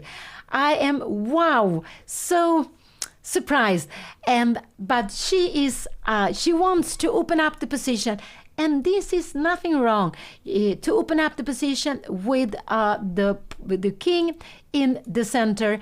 And so she is ready to give this pawn. She is ready to give this pawn just to open up because we can see that this king is in the middle here. So she wants this line to be open up against the king. And if the king will go long, short castling like this, there might be things here against h3. And maybe we will do something like this. I'm not sure how we will do this. It could be that we also start having some very, very tactical threats. And now we see this h4 pawn is very good because it opens up for this plan. Rook, I will just show a rook here and rook g6, and that would absolutely be a mate. So I think her opponent is going to take a bit of time. White has been playing very, very quickly, but this is such an important moment, such an important moment. Is white going to take the pawn on d4? White will win a pawn. Or is white going to keep the position locked here with e4? This could be a way of keeping it locked with e4. Absolutely. But then I would say that this pawn on h4 is good. Now there's no more threat against e5. Maybe now knight c5, knight c7 could be an idea. Just so you can try to get the knight into the game. It could be even sometimes with knight b5, knight c3 could be a plan, absolutely. And if this coming, we have g5. We are playing against the king side, and we see that this bishop is looking at the wall. This bishop is not looking so much any longer at f6. So and the rook behind, because the pawn on d4 is stopping it. So this is still far. But d4 came, so Anna has played, I would say, the most ambitious, the most aggressive way, not possible, but one of the most, absolutely, with her long castling. So actually, when we go back, we have this position, bishop, Anna castle here alongside, white developed the bishop to b2, and here we can see that black has developed all her pieces. The king has castle, and while white has developed all the pieces, but they're all standing on the second rank. So they're all standing on the second rank, while Anna's pieces are all standing on the third rank. So white has done this, giving the center to Anna, and now she is pushing a pawn in the center. She played this pawn push.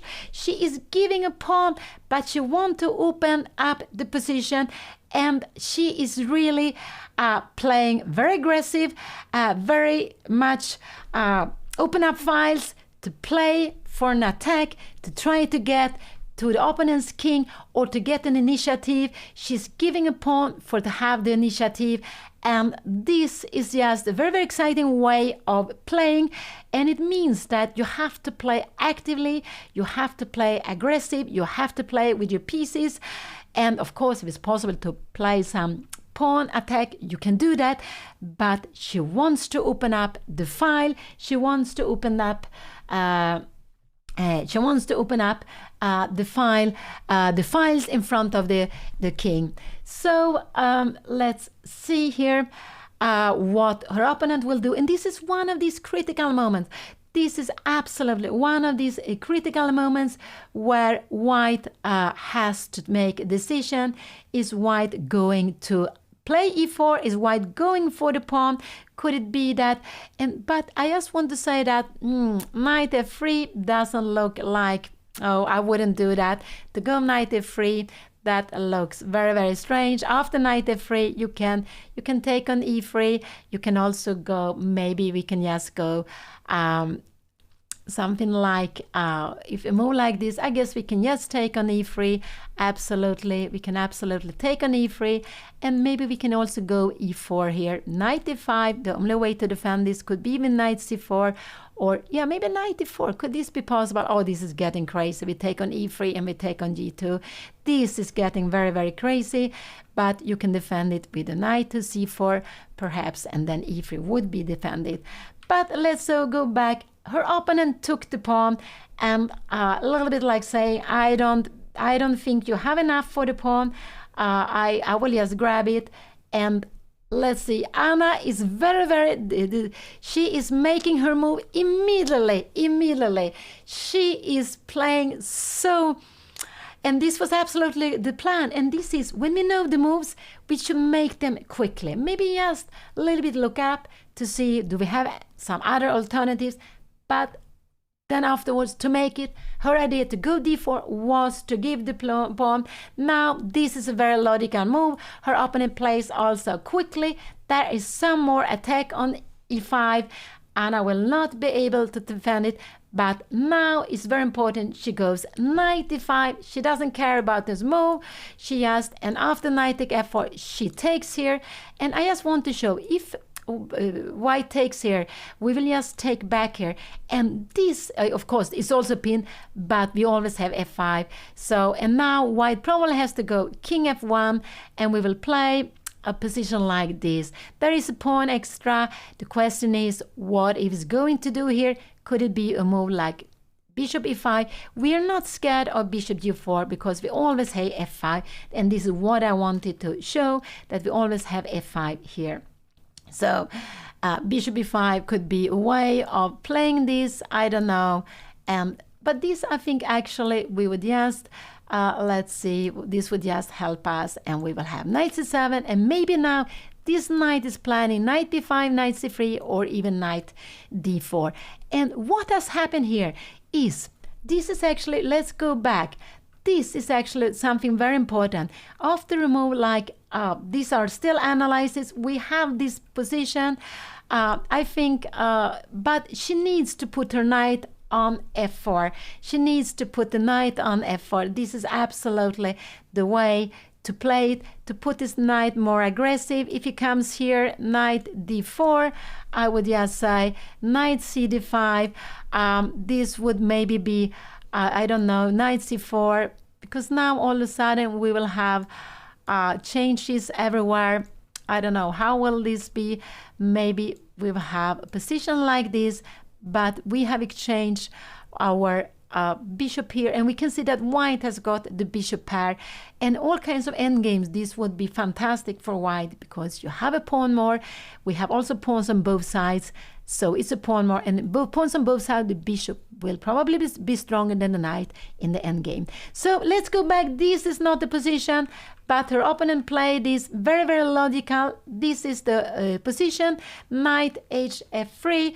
And now I just like this knight e5, knight f4, to just go for, to put the knight on f4.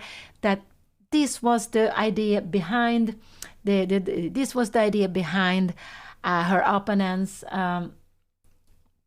the opponent's plan to take on d4, or this was the idea behind her own plan. She played d4, she gave the pawn, but when white took on d4, there is no more control on f4. So she has this idea, taking on d4, she has this, and now this would be too dangerous. I guess we can we take here?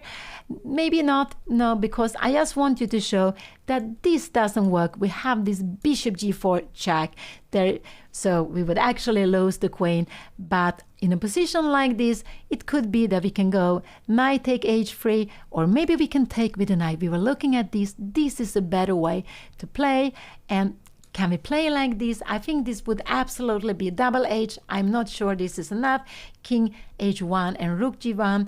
I'm not sure this is absolutely right. And the idea is if we go something like this, rook g1, queen d6, we will always have the knight to f3 and we will defend on h2. So these things are very tactical, but it's not clear at all they will work. So maybe castling here could be just a good way to play this for white. Absolutely. I don't know if we have some idea to go rook h6 and rook g6 just to put more pressure here. But if you go something like here, I don't know, maybe what could we play this here, and what bishop e4 and f5. I'm just wondering if we can have something like this, rook g6 and king h1, and this will absolutely be just a pawn more. So this is a bit it's a bit dangerous. Knight d5, but Anna has to play actively. What more move could you play? Knight takes here. Knight will absolutely take. Knight f4. I guess this is the right way to play. Could it be something else that she can try? Knight c7. No, I don't think so. I don't think so. I think she will need to go here. And maybe now long castling. Maybe we can go bishop e5. Can we go something like, maybe we can play like this. I'm just wondering if we can play this. And we can go queen take h3, but this is not enough. Probably just go f4 and everything is defended. Rook h6. Maybe we go just, queen f3 and we have a check, and maybe the king is just escaping here. So it's not so easy to get an attack here. It's not at all so easy. So yeah, I don't know. Knight f4. Can we just castling here? Can we just castling? Yeah, I don't know. It just doesn't look so much for her. It doesn't look so much for her, but it's and g5 we have to be scared with the rook. Can we go something slowly like rook g8, but then take on e6 will absolutely be the case. We take here. And the idea to play like this is if you go bishop g4, f5, you come here. I want to go something like g5, but will I be enough here? Maybe this is not enough to go.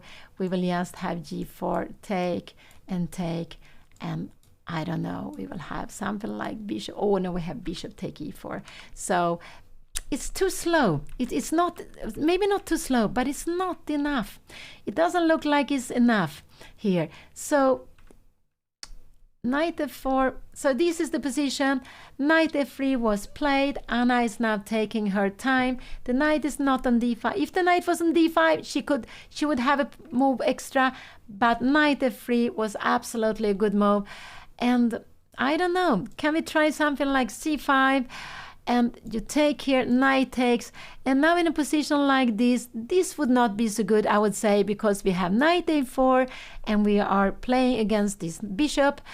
This would be, I would say, it would worse to play like this. You can do it, maybe rook b1 and you're playing along the file, but we are getting maybe more knights in the game, or maybe we can even take on b2. So we're getting the bishop. No, in a position like this, after knight c5, bishop takes, because knight a4 would absolutely not hit anything. You will just go c5, and the knight is just not well played. Here, c4. So c5, that wouldn't be so good anymore, because taking here, we can take back like this. How is this position? But we have knight b3, and we can see, yeah, here it came. Anna played it. She played knight d5. I would say this is the position. Knight here, knight d5. This is what was played. And this is absolutely logical. I expect her opponent to take on d4. I expect Anna to go knight f4. And will he dare to go castling? Will he dare to play this move, castling?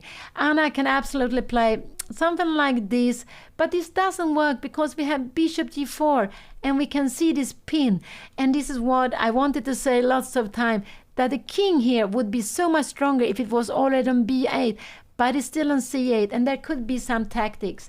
So I am expecting her opponent, he's playing quite quickly, he will take on f3 with a knight, and this is also what he did. He has took on f3 with a knight, and let's see what Anna will do. I think absolutely she will go knight f3, she will go castling here, and I'm just wondering, could this be anything here for her to play? Could it be anything here for her to play here? What is this position? Rook e1, then we have rook h6. So how is a position like this? We have given a piece, but black has got 2 pawns. Can we go? So there is not time to save the rook. We have rook h6, and after king h1, we have maybe, I'm wondering, do we have some tactics here? Do we have some, I'm just wondering, can we go rook e2, and here could this be a position or not? This could absolutely move. Maybe it's not the strongest. The idea is if you go king f3, this will absolutely be a mate here and here. Let's see, go back. Anna played. We should, no, she hasn't played. This is the position. Knight takes d4 was played.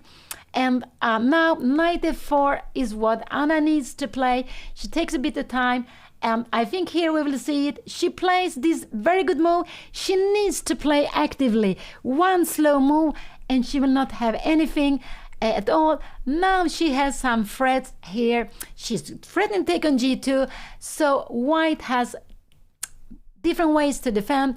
One is does he dare to go castling? He will defend, he will take on he will defend g2, but then Anna can play this bishop take h3, and it means that Anna has given her piece. She got 2 pawns, but she threatened to take the rook.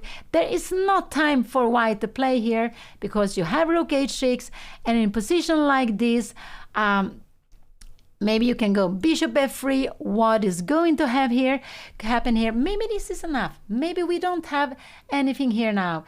Could we try something like knight b here now? And what is going to happen here? Do we have time for queen c7 or queen d6? But we have this knight f1. And the idea is we defend h2. And if we take here, we will not take like this because it will be a mate. But white will escape like this, and after queen h2 we don't threaten anything, so this will just be this will absolutely be, and we will even have a queen exchange if we want to. So it's just very, very tricky in a position like this. So maybe bishop f3 is a good move here. So maybe, yeah, maybe this is not enough. Maybe rook e1.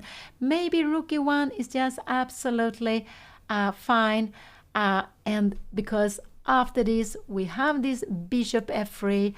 And I'm not sure how we are going to keep on the attack, how we are going to play here. It could be because we have a knight too far away. If this knight was here, oh, it would be such a big difference.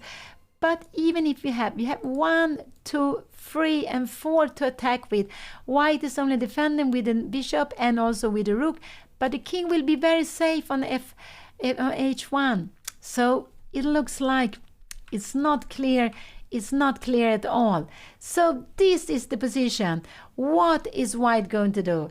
And white is going to take the time, and either white will I don't think white will take on e6, so I'm guessing king f1. We could also have castling, but if white feel that castling is fine, white will absolutely play castling.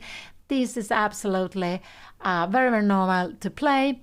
And I don't know, if you play something like this, we have got the bishop pair, but it will not. Something like this, I think we just can grab here if we want to, and to play this position. And queen f3, and yeah, we will try to get something here. But I just want to see queen b7, but we have always this. And you see this knight on f3. This is the good square. There's nothing on h2 because the knight is defending. So let's go back. This is not the position.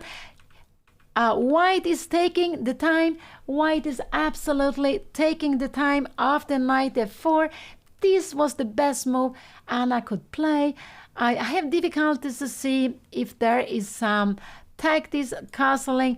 If we go knight to g2, there is just this move between, and these between moves are always very good. The idea is if you take back here, we have bishop take h3 here, and we have maybe we can play different things, but we can maybe also take on f1, and we can play this position. Maybe we can even try to bring in the knight here. I'm not sure if we can do that, but maybe we cannot take on f1. This is very important. I want to show this position.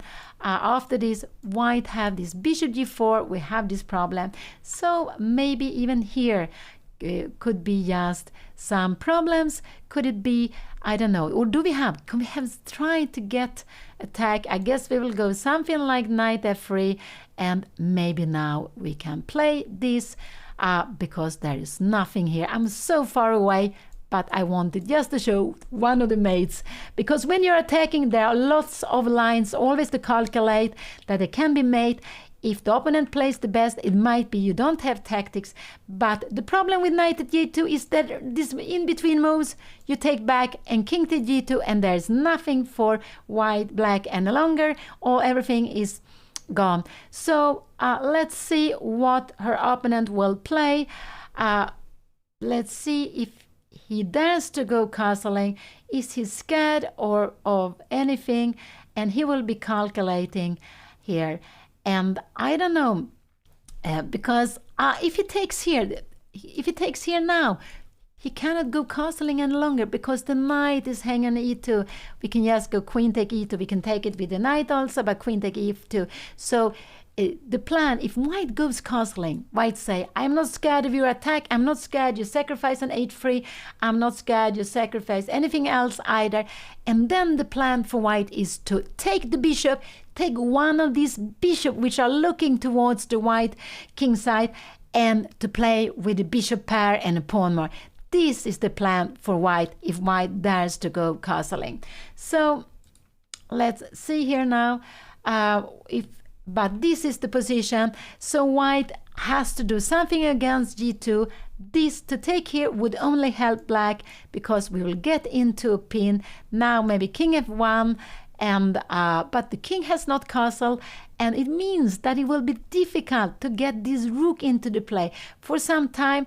All the other pieces will be better. Maybe we just want to change pieces because we will have these three pieces. We will bring in this knight to c7. We can play with both our rooks, maybe to put this rook on e8, but white will not be able to play with rook on h1. So this would absolutely be fine for black. Black would absolutely be happy with this. So, but here, so let's see. And knight f4 was played. This was the Anna's plan. And white is calculating. Is white scared of anything here? Because if white is not scared, this is the most logical move to go castling. This is absolutely the most logical move. And now, if this pawn was not on g7, Anna would go rook g8 and have a fantastic position. But with the pawn on g7, she doesn't have the g file. She doesn't have the g file to play with. So this pawn is actually a pawn which Anna would prefer to be without when she's playing against g2. She's playing against h3.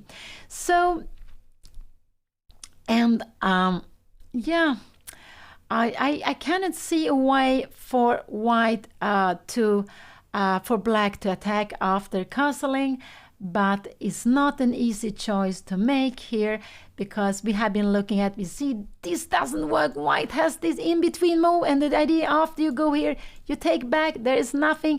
We have a check here, we will just go away, and we see the king will be very safe. And if you try something like this, we can defend this with bishop g4, f5, and we can do even rook e1, and then after something like here, we go bishop f3, and the king is so safe. It's so safe. It's a piece more, and it's nothing for black. And one of black's problem is that this knight is so far. If this knight was closer on d5, if this knight was closer on d5, Anna could absolutely take on g2, but it needs 1-2 moments to get there. It needs 1-2 moments to get there. So knight f4 was, this is the position. White has not castled, but this is what we have been analyzing, what I have been looking at. Castling is absolutely the most natural move, but the question is White daring to castle? Does White dare to play this move, or do White want to play something else here? And we can see, I'm just wondering if, yeah, let's see what White will do. And what more? Castling, this is one move, absolutely. Defending g2. One more move could be king f1, you're defending g2. But this position, I believe that Black absolutely can play. So maybe to go bishop e5, and after take we have this, and we remember bishop g4 is not a problem when the f pawn is still here. We will go f5, and this will be absolutely fine to play. So White played long castling, not short castling. So White played his move. White say, I don't believe that you have an attack. I don't believe that you have anything here in this position. So let's see now what can Anna do. She cannot take, we have seen in this, knight take g2. No, it doesn't work because of this in-between move. Here we take back, and after this king h1, there is not enough for an attack. Queen e6, we have seen this, and White will be fine. After f5, we will just go here, and if you go here, bishop f3, and if you go something like that, we go bishop g4, we grabbing the queen. This is so far away, but it's not enough. So White said, I don't believe in your attack. Actually, if Anna could bring up her queen to e6, this would be very, very good. But she is just too far away from it. She is too far away from it. And this knight is so important in taking so many good squares. So she cannot put more pressure on g2. Bishop d5, we have bishop g4, and we see this nasty, nasty pin, and that the king is not so well placed here on b8. So this would not be a possibility to play like this, actually. So so how is she going to play here? What if she wants to, because now the plan for White is to take on e6 and to play with the bishop, and it just, and we can see in a position like this, and if you go here, now we're actually threatened mate in h2, but because the queen stands so well here, White can play just simply f4, and this is absolutely the only move. This is absolutely the only move, because if you play something like that, I guess we will go just rook h6, and we will have rook g6. This would just be winning on the spot. So in this position, White has only one move, and it's f4. After a move like f3, I guess we just go rook h6, and we are bringing in it, and this will just be good. But f4 is such a good move, because after rook e6, we have these many moves, but the king will just escape here. And this is the problem. I don't know, we go somewhere, rook g6, and we can see how this king is actually escaping here. Now maybe we have queen, bishop take f4, but in this position, queen f3 is logical. When you have more material, you want to go, maybe we can play queen h2, king e1, maybe we cannot take on f4, we can try to bring this rook in here, but I guess you go just, can we go king d1 or knight e4? We can even start running away here, and there's a piece up, and we can see the problem is Black has some pieces, but White has a piece more, and this knight on the rim is so far from everything. So actually, I cannot see a way for White, for Black to get this attack going. I cannot see it. So because even, and if you come here and here, we cannot take with the queen. We have seen this before. We have to, maybe we, and yeah, this is what we've been looking at, and this is not, can we play something like rook h6? This could be a better way because queen g4 is not enough. We have rook g6 and we can see that this is a pin. We're going to win the queen. So you need probably to go f4 here anyway.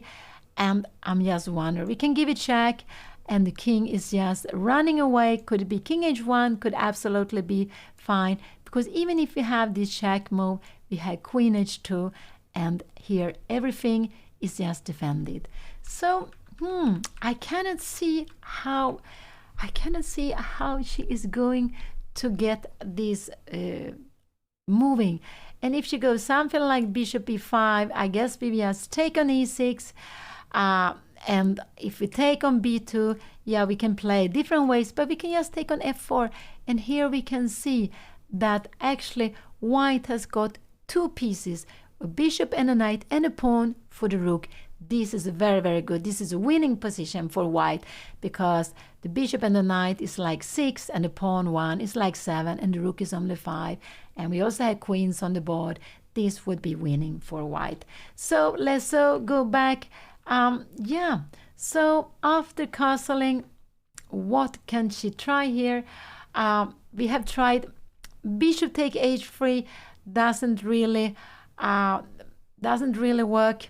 Knight take h3. It just seems like this rook e1, it's even time. You even have time for rook e1, and this is just very, very important moment, because we don't have something like, I want to see queen here, but we will just go, I don't know, can we play this? And then we have, okay, maybe we have rook h6 here now, and we can play like this. Maybe this could be, we get some pieces here, but I don't really see, when we give check, we have king h1 here, and now queen c7. Now we are getting threats. Yeah, this is absolutely why here, because our king is so strong, so bad. After this, we have this bishop g4 check, and we can see that after a move like this, we have queen e8, and this will just be bad. So the king is actually, if we had the king on b8, and why? So maybe a position like this. Can we go bishop c2 instead? Bishop c7. If you go bishop f3, maybe we can try to go queen d6. And I'm just wondering, we have knight f1. This is very important. And if you take, we will just take back with the king, and this will absolutely be confined. So I don't know, maybe something like rook h6, and this is just getting so tactical. But again, this check, again, I don't know, this is getting here. We're moving up, I guess we can go king h1, and we have, after rook g6, we will go queen h3, and we are keeping an eye on the king side. So, so one problem with black's attack is actually the own king. White has lots of tactical idea playing against this king. If Anna's king was on b8, I believe her attack would be possible, it would be strong. But like this, it's not at all so easy for her to get an attack going.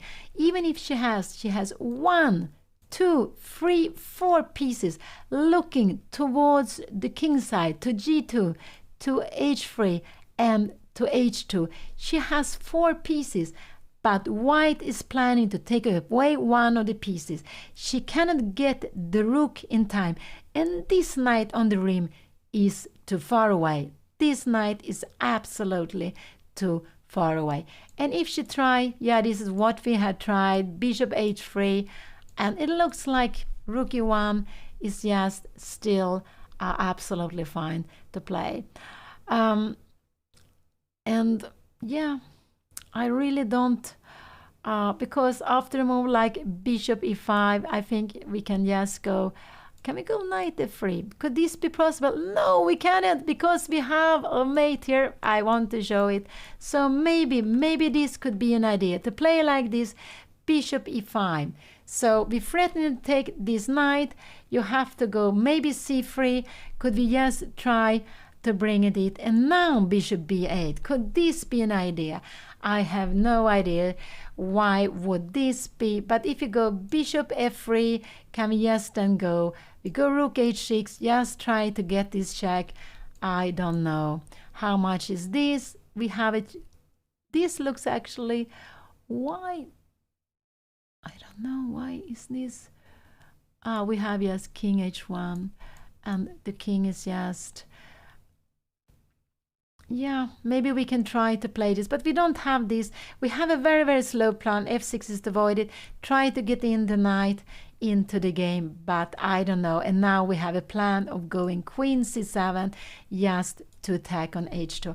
It could be, but oh, it's so difficult. So maybe knight take h3 could be a possibility, but it's so difficult to take here. And we grab this again because we need to keep our pieces. And if rook e1, maybe we can go this bishop e5. Could this be a possibility? And the idea, if you go knight b3, we are bringing away the knight a little bit from the center. So it's just, and also not from the center, you don't have this knight to f1. So we take it away. And now maybe try bishop c7 and then to go queen d6. It could be, but oh, this is so difficult. So difficult to play, I would say. Let's see what Anna will do. So maybe knight take h3 could be the right way to play. Not at all easy. Bishop take it. Any other sacrifice doesn't look like it works. And if she try to bring in a piece here, this, if she try to bring in like this, I guess we will take this. Can we do this? Maybe we do like this, just because we want to have another knight to f4. But this will be an extra, maybe knight f4, I don't know, maybe queen f3, rook a6, we have some idea, rook g6, how knight c4, maybe because we will have some problems here. Yeah, this, I don't know, maybe also rook e4 could maybe also be played here immediately. And we see we don't have time for rook e6, maybe because we can go rook f4, and yeah, this. And we are just defending everything. Maybe we can go even queen f3. And again, we see that these two pieces will be more important than the rook. And white has defended a mate on g2. This is far away. Let's go back. Let's go back. This is the position. What will Anna play? I would say it's not at all easy for black. White played absolutely the best. White took the king into safety. White played long castle. And so they have, they have made like, white has played 17 moves. Anna has played 16 moves. They play quite a lot of moves. Anna is down on her clock. She's down her clock, but it's just such a difficult moment. She decided to open up in front of opponent's king and front of the king. And so she gave a pawn. And Anna played knight c7. Did she play? No, she hasn't played. Sorry, this is the position. I'm sorry. Sometimes I start analyzing. I put something wrong, but the knight is on a6. And if this one would be close to the king side, this would be fantastic. To have the knight on g5, to have the knight on d5. Maybe e5 would also be good, but somewhere close. But this knight is out of the game. You remember, a knight on the rim could be, could be dim or is dim. It's just out on the rim and it's not so good. And here, what is important is what is taking place on the king side. If Anna will not break through on the king side, she's having a pawn down. She will play with a pawn less, and a pawn is very, very much. So she needs to get an attack. She needs to get the king open up for the king, but is she ready to give a whole piece for that? And actually, if you play something like this, and here now you have giving, we have white has 5 pawns, black has 6 pawns, so black has only 1 pawn for a piece, but is planning to take on f1. So and the reason is to keep the bishop pair, try to keep the pressure. So this could absolutely be a possibility to play, but it's just very, very difficult to find the right way to continue after this. But I cannot see any other possibility for Anna, because this is just very, very important way, threatening to take on e6. And this is what we do when we have pawns up. We want to change pieces. When we have, we have this. When we have pawns less, we want to change pawns. This is what we want to do. If there are no pawns, if there are only 1 pawn in the end in the game, maybe we can stop it, or it might be that we can give a piece and it's not enough material to win it. So here in a position like this, white is a pawn up. White has made all the developing moves. All the pieces is out. The king is in safety, and so white absolutely want to take this bishop, because this bishop is the bishop pair, but this bishop is also looking at the king side. So if Anna makes a slow move like this, we will absolutely see this. Something like that. Maybe bishop g4 here first. I'm not sure. f5, and we'll see bishop f3, maybe queen e6, and we can just go king h1. And we see that everything is under control. And after anything like that, we have rook e1, and we will control the e5 square. This will absolutely be just a pawn more for white. And we see again, this knight is so badly placed.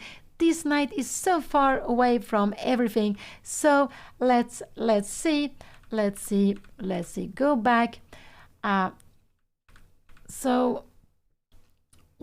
It looks like Anna is on her way to move. She is so fully focused. She is looking like she has decided, or she's on her way to decide. Also her opponent thinks so. So her opponent is back to the board. Her opponent is back here to the board.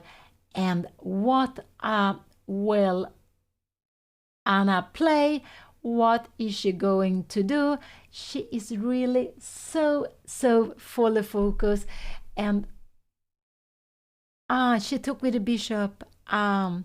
And this is actually, she took with the bishop. Her opponent will absolutely take back. And now queen takes h3 doesn't work because of bishop g4. What will she do after this move? Because the point is, I want you to see this doesn't work because of bishop g4. Otherwise, this would have been winning. If Anna's king was on b8, this would be winning in this position. But with the king on c8, this doesn't work. Anna took on h3. I guess her opponent will take back, and this is what her opponent did. And I think Anna will now take on h3 and take on h3. And now the point is, if you go king g2, Anna will bring the knight back, so you will not see this. But king h1, and now bishop g4 is coming. I cannot see how Anna can defend this. I think Anna actually is going to lose another piece. I think she's actually going to lose another piece here now, because bishop g4 is such a terrible threat. This is absolutely a terrible threat. After g6, bishop g4, Anna goes, she gives another piece, rook take here, but this will absolutely be too much. I think this is absolutely being too much. So, and she gave the check. This is what Anna wanted to do. We have king g1, but the problem here, this is not, she wants to give a check here, queen d1, but after, you can even go king f1. Can we do that? And queen h1, and you see how the king is just escaping. How the king, and if you give a check here, we have knight f1, and we can see that this will not be enough. So Anna wanted to, she has two little pieces. She needed one more piece to be into the attack. She has only these two pieces. Her opponent can absolutely play both rook e2 or king f1. Absolute both. But even this is fine. You give check, and now you go as king f1, and there is nothing else here. And she wants maybe to go rook h6, but we can see that it's not. We can just go knight f3 here maybe, and we don't have any more piece to bring in. So Anna, it's just very, very difficult here, but she wanted to see if she could get the perpetual. This is in the position at the board. We can see some players coming and looking. We can see some players coming and looking, see what is happening, because there are lots of fireworks. But Anna has given two pieces. One piece could be okay to play this, but two pieces is not enough. Her opponent will play rook g2. I think this is a logical move to play. Now, threatening, Anna has only one more move to make, and then the king will escape to f1, and this is just... the king will go to f1. She only have this move, give this check, because after king f1, and if Anna, she can give him more check, but the king can escape to e1. There is also a knight to f3, and we are keeping everything under control. Everything under control. So there is just after rook g2, Anna is going to have very big problems. She only has a queen, she only has a bishop to play with, and we can see 1 and 2. White has 1, 2, 3, and 4 to defend with. Therefore, there will be absolutely more.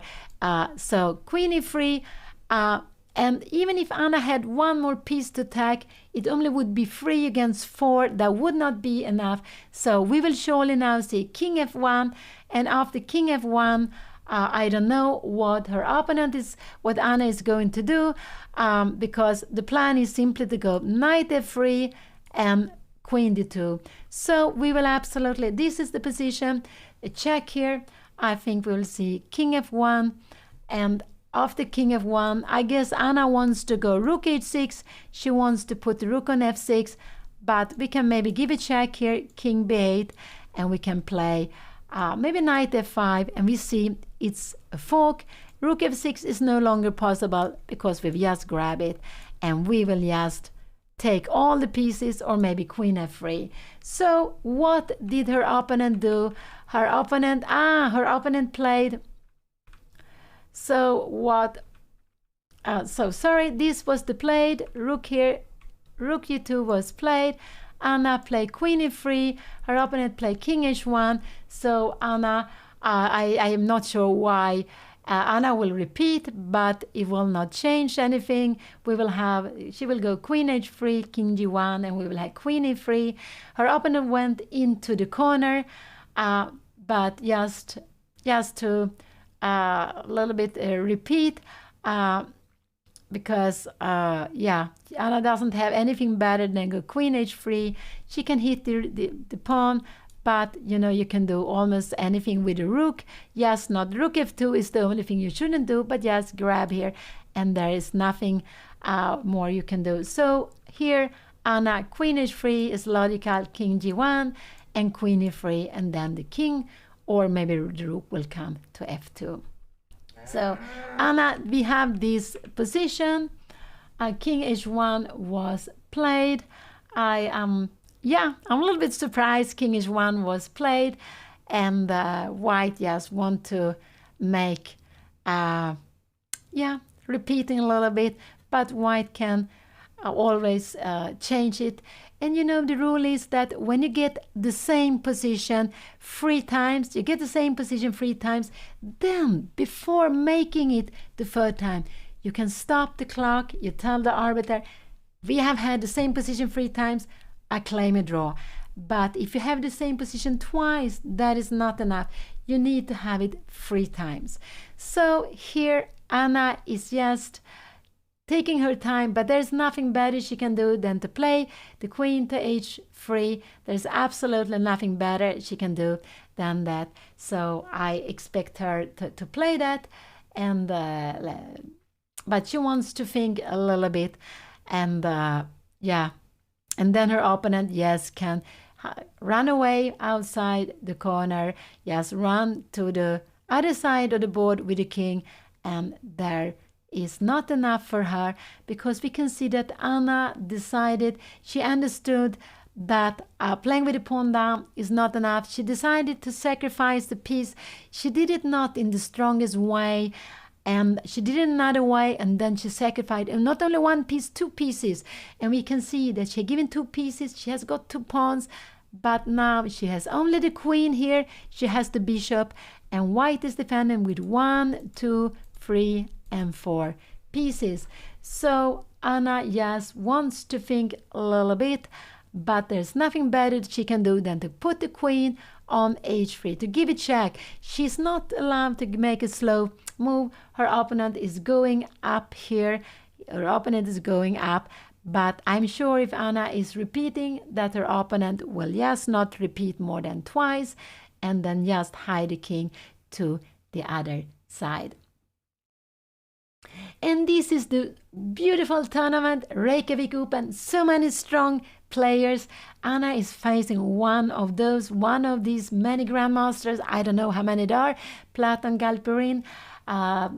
He's representing Sweden, but he's originally he's from Ukraine, and he's number 8 in the tournament.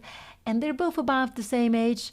Her opponent is born 1 year later than Anna, and he's actually number 4 in Sweden. And Anna, she is 106 among these 400 players playing. You see some of them behind. I'm not sure if they all play in one playing hall. It could be. That's just amazing if you all have placed in one playing hall, but they're all playing in this beautiful concert hall, Harpa, I think it's named, and it's just such a beautiful place in the heart of Reykjavik. I have never seen this playing hall live, because when I played in Reykjavik Open, it's just 40 years ago, a little bit more than 40 years ago, because I think we played in February. Then we played in a big hotel, and I think it was Icelandic hotel, because Harpa was not built then. So Anna is taking her time, but she has nothing more to do than to give the check. There's absolutely nothing else she can do than to give the check. And so I'm just wondering why she is taking her time, because she has only 2 pieces to play with, but she wants to see if there's something else she can do, and probably she wants to see if there's something else she can do, because she has realized that if her opponent runs with the king more towards the center, it will be very difficult for her to get perpetual. There's no chance for her to make.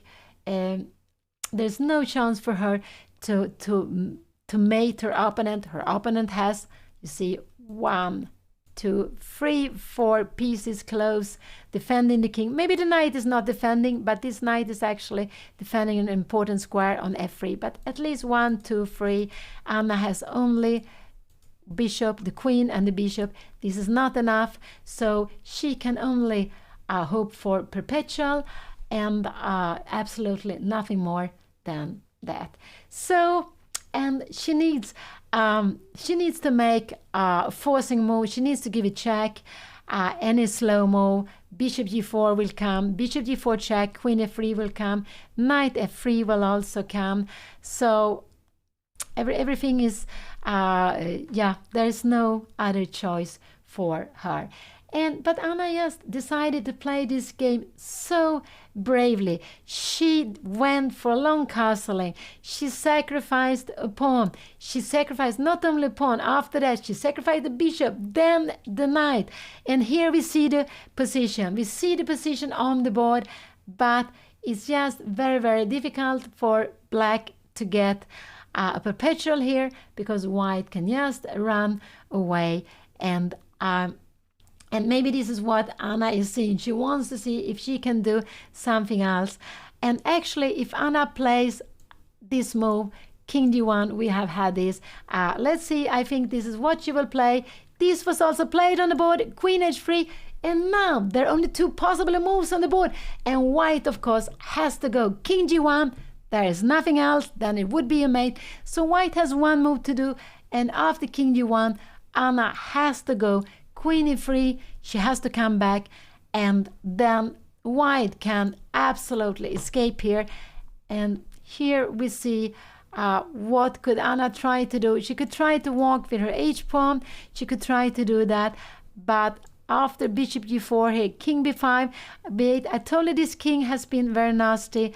Here, we're coming here, we can try to go h2, but this pawn is just stopped, and whatever we do, we try to threaten some mate, we have just queen f3 or queen e2, and everything is just defended, and we have 2 pawns more. So it's just, we have king d1, this was played, Anna, we have this king d1 played, Anna played queen e3 here now. I guess we will see now king f1 or rook f2, but it will not be king h1. If her opponent would play king h1, Anna could claim a draw. So her opponent needs to put the king on f1 or needs to, and this is what her opponent played. If this would have been played, Anna could have stopped the clock and she could have said, if I go queen h3, no, the rook was on g2 maybe first time. No, it wasn't even free time. But her opponent, of course, played king f1. And now we can see there is not so much Anna can do. Because now white has this 1, 2, 3, Young and Druid 4 gifted pieces defending the king. Young Druid Anna only has gifted a the tier queen, 1 sub to she has the Pericleal. bishop. This is their And first that gift is not sub in the enough. channel. We see this knight on the rim is too far. This knight should have been needed in the attack. On d5, that would have been a beautiful square. If this knight would have been closer, or if Anna's king would have been b8, her attack would have been strong. But she was missing one move. One little move was missing for the attack to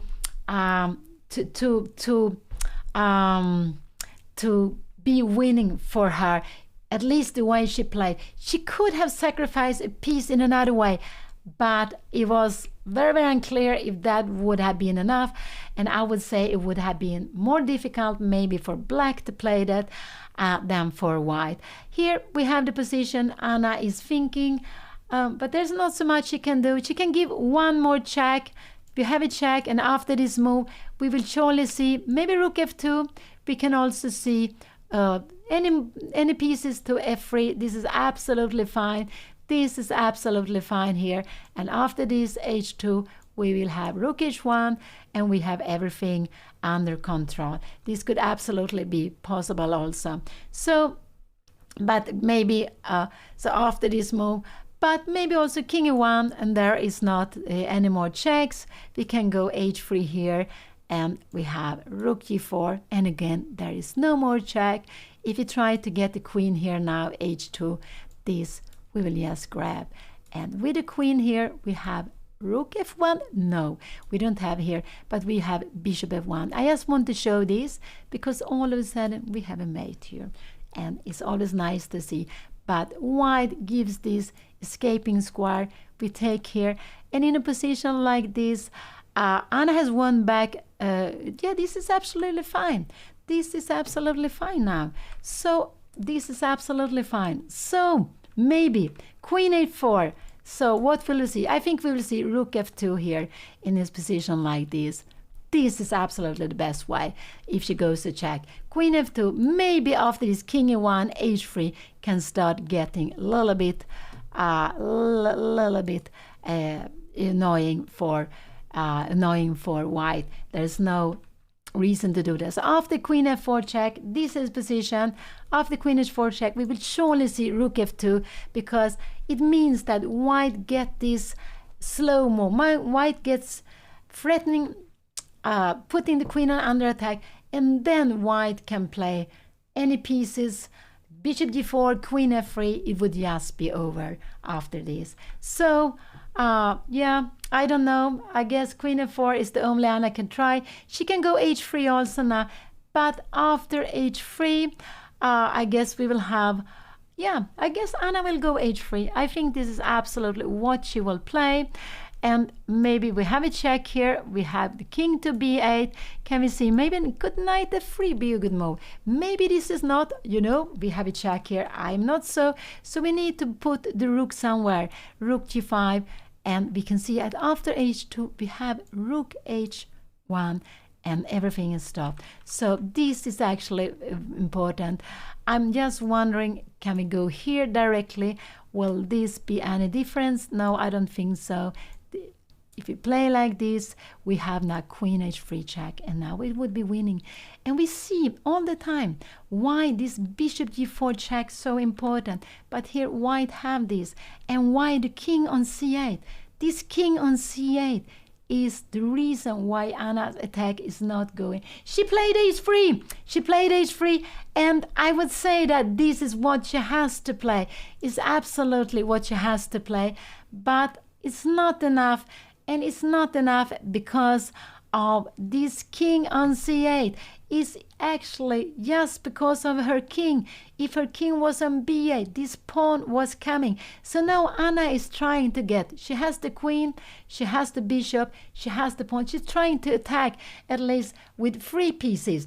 So she has another one, and yeah, so she's threatening to take on g2. Actually, she's threatening to make, she's threatening mate here and some few moves. If Anna was to play, yes, so you see what will happen. I will just show it. We will just have this. We would have a mate here and very few moves. This would not be possible. So there are some very nasty threat here. Absolutely. The problem is that white has the idea of going rook g1, and after h2, you will absolutely have, and if you go bishop g3, you want to threaten here, you have again this check. This is so problematic, and you can play queen e2 or queen f3. This would absolutely be fine. You are defending queen e2 or queen f3, both of them fine, because you want to change queens here. This is not possible. So this is the problem, always this check. And if Anna tried to go h2, she's threatening to take a queen here.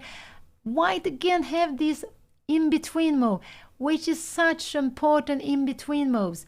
And we can go f5, but after f5 you will absolutely just grab it, king b8, and you go king h1, and I don't see how we can get something here. Maybe yes, queen e2, maybe we can we try to play something here, but we have so little material.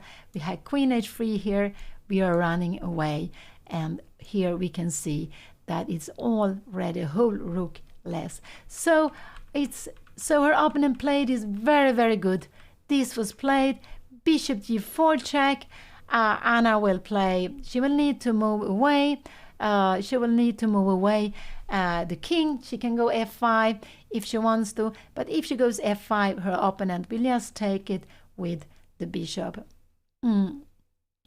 So I expect Anna to go king b8. The king is the safest square, but this move, it's such a pity that when we're castling, we're not allowed to lift the rook, the king to b8. It was starting so badly placed on c8 because there were always some checks. There were some pins we had to look up for.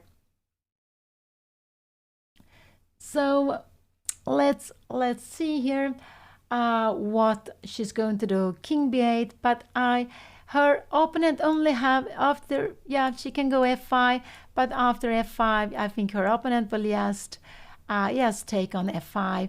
We go king b8, and you are moving here, rook g8, and this is what we have seen before. Here, king here, I don't know if there could be try some rook h4, but it's just not enough, because we can see here, rook f4, that you're defending with 1, 2, and 3. So we can, it's just, we just still have 2 little pieces. Maybe we can even go king g2 here.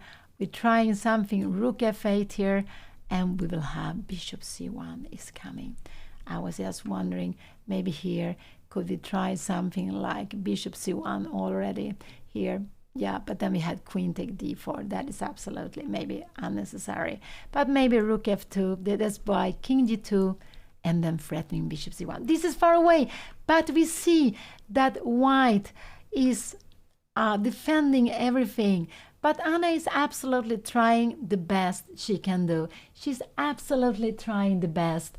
There is no there is no way that she could try something else. And the problem is that white has a way to defend against all her threats, but this was the right way. And after she moved here, if her opponent take here, this will absolutely not be so clear any longer. Rook take, because now we have a rook here, and we have some rook h1 is absolutely coming. We are threatening mate here. This will be inconvenient. Maybe this is still winning, but it's not really necessary to play like this. It's not. The easiest would be after king b8 would be to move around. And rook here, we can just grab it. So this is not, you don't want to give the rook away. So rook g1 would be absolutely a fine way to play here. So it's a check here. Anna is thinking, she's down to 21 minutes. They have made like 25 moves. They have made 25 moves. And Anna is attacking with all the forces she has, and she's just missing this knight. If this knight was closer, it could have been working, but without the knight, it looks like white is able to save this, but if white goes wrong, Anna can absolutely be in the game. She can absolutely be in the game. But we shouldn't forget that she's playing against a very strong player, a grandmaster, and he is, he's very strong. He will probably find the right way, and then it's very difficult to justify that Anna has sacrificed 2 pieces in this position.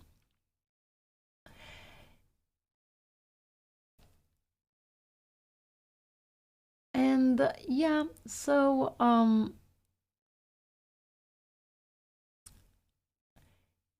Anna is, she needs it to check, so she needs either f5 or move the king.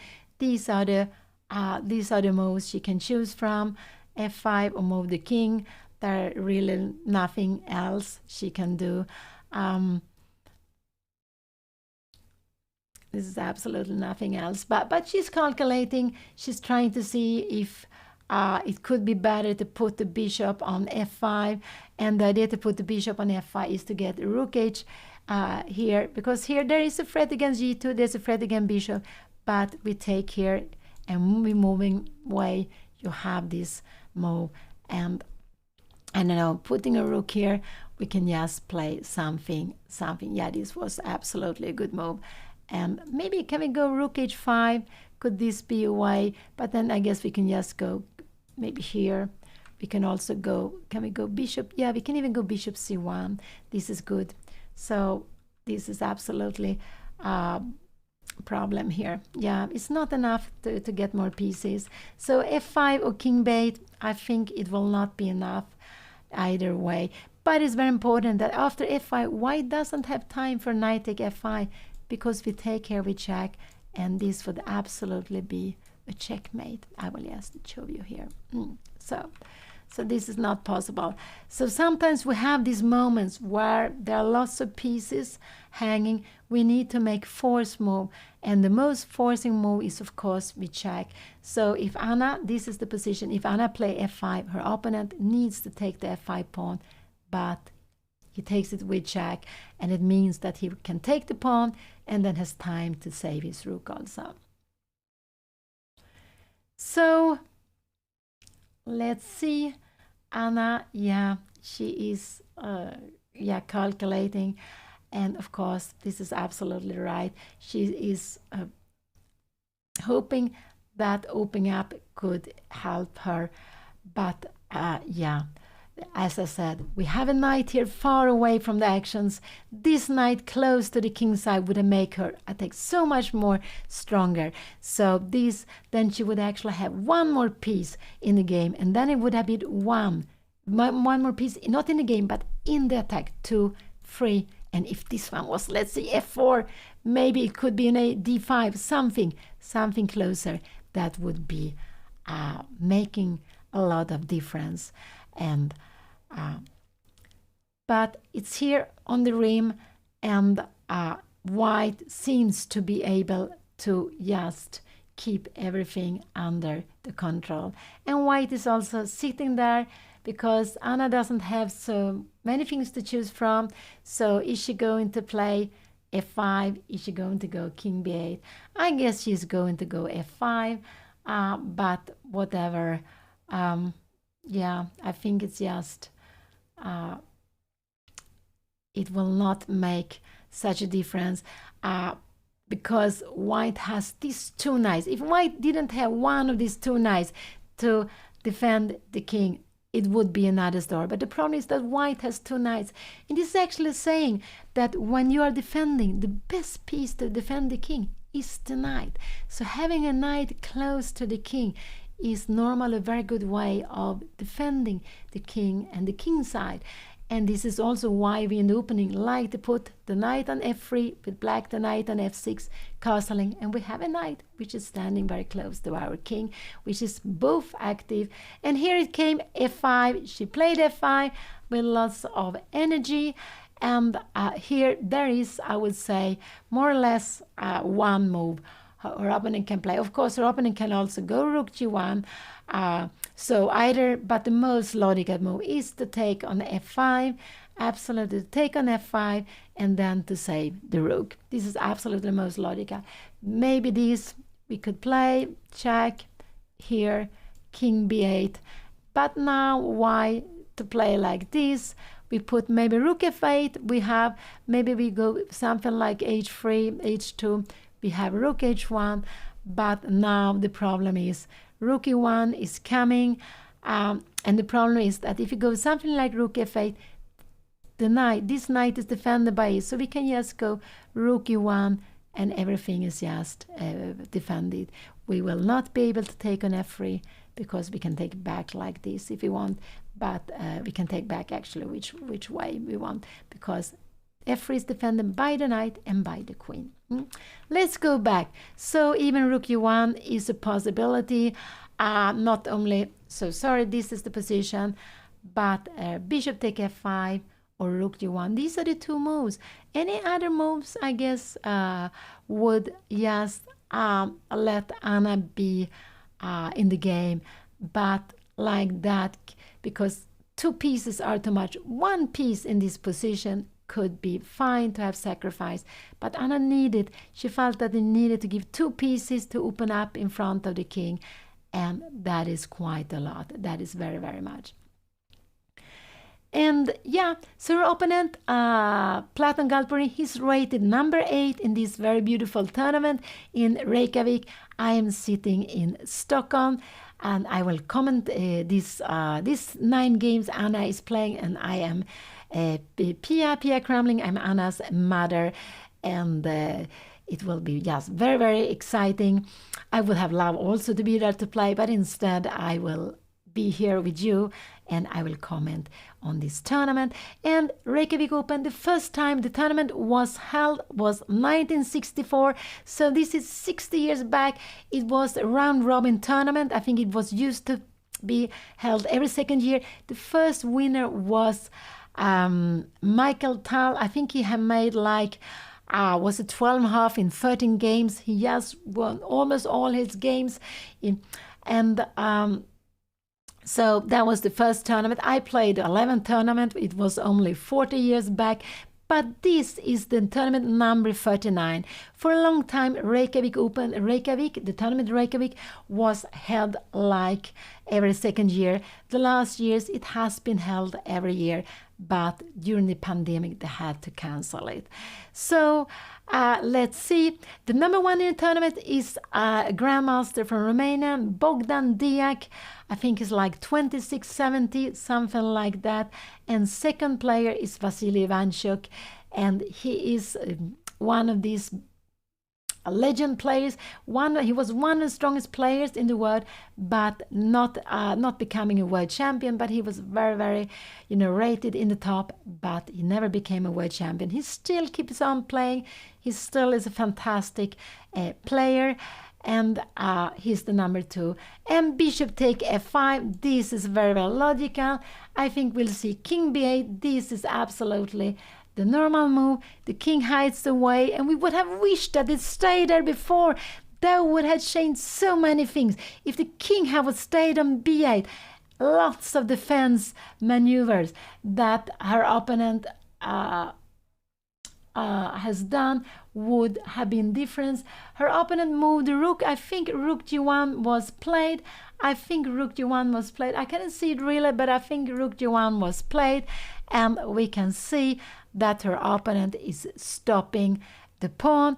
I'm quite sure we'll see the pawn to h2, and now we see why this bishop is so important, because if Anna play h2, rook h1, because she threatened mate in 1, rook h1, now Anna would love to go queen h3, but it's not possible because of the bishop.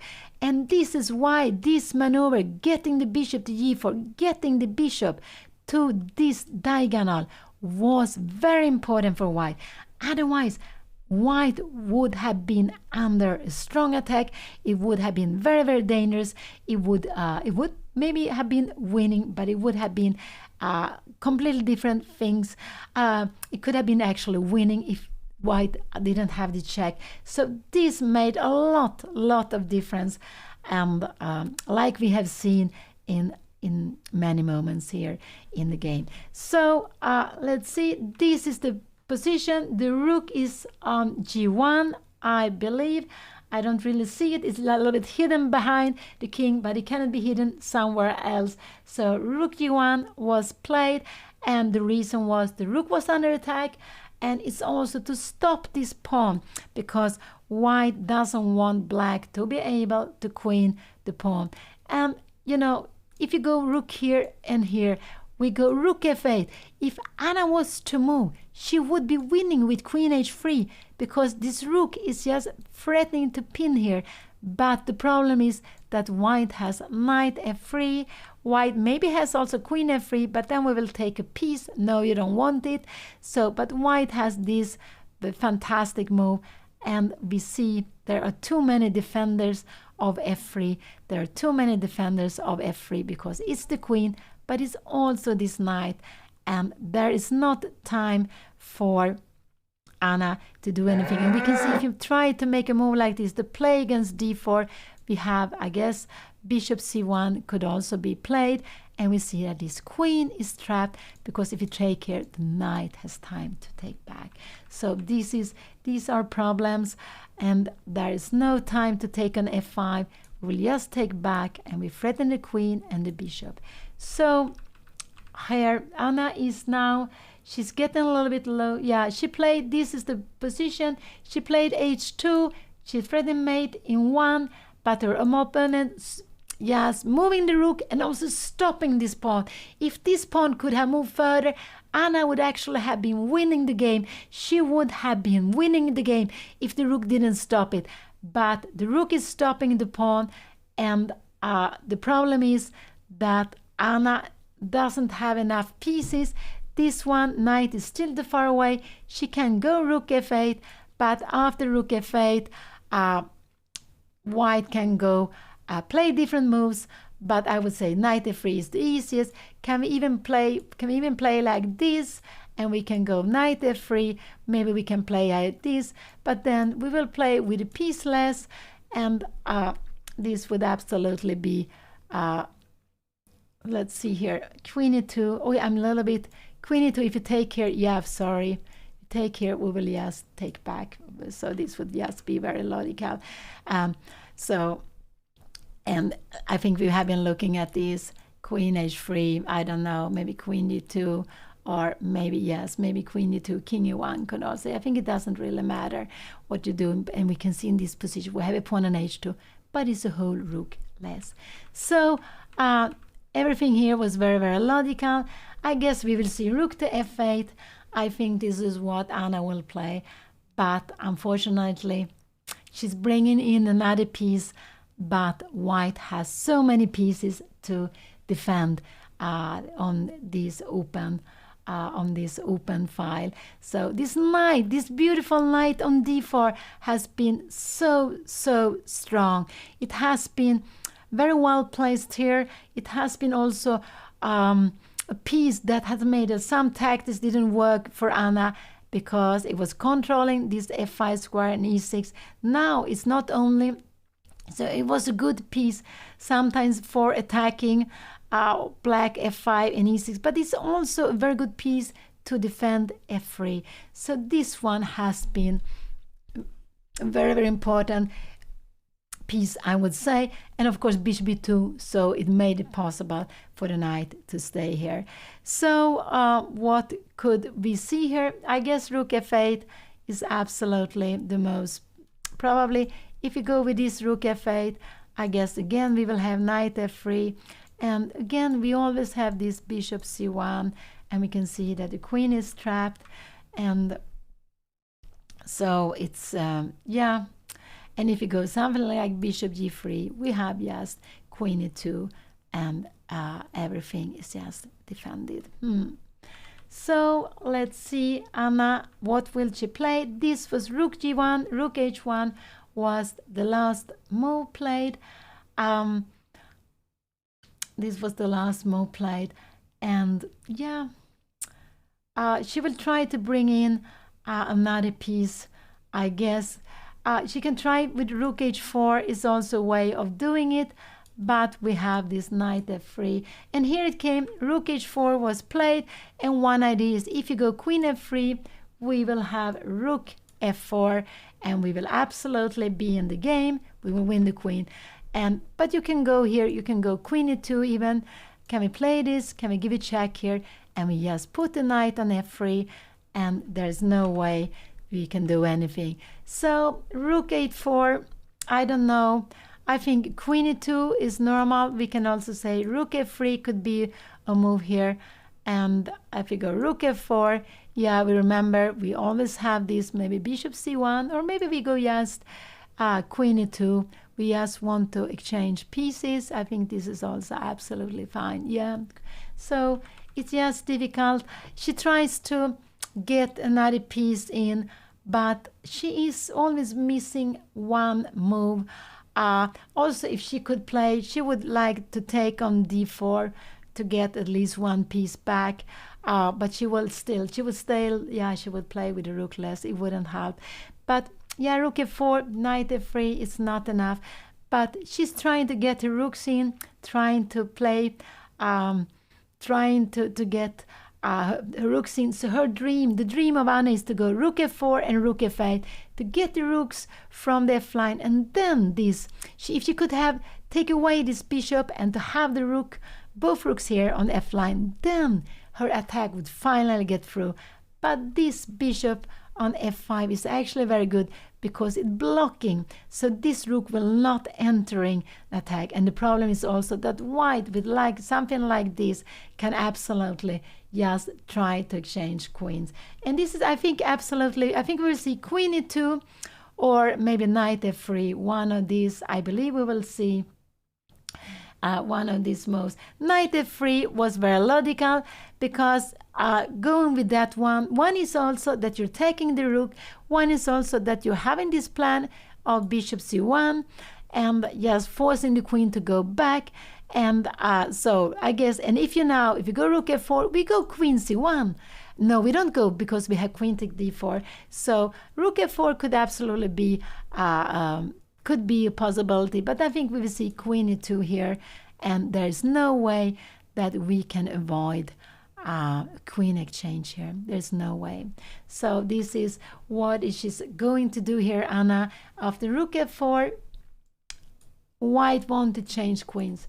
We will get our queen exchange because also the knight defends f3. This is not possible. We just take it back with whatever we want. Maybe queen take f3 looks very fine. So I think that was knight f3 was a very logical move. And yeah, this is so difficult.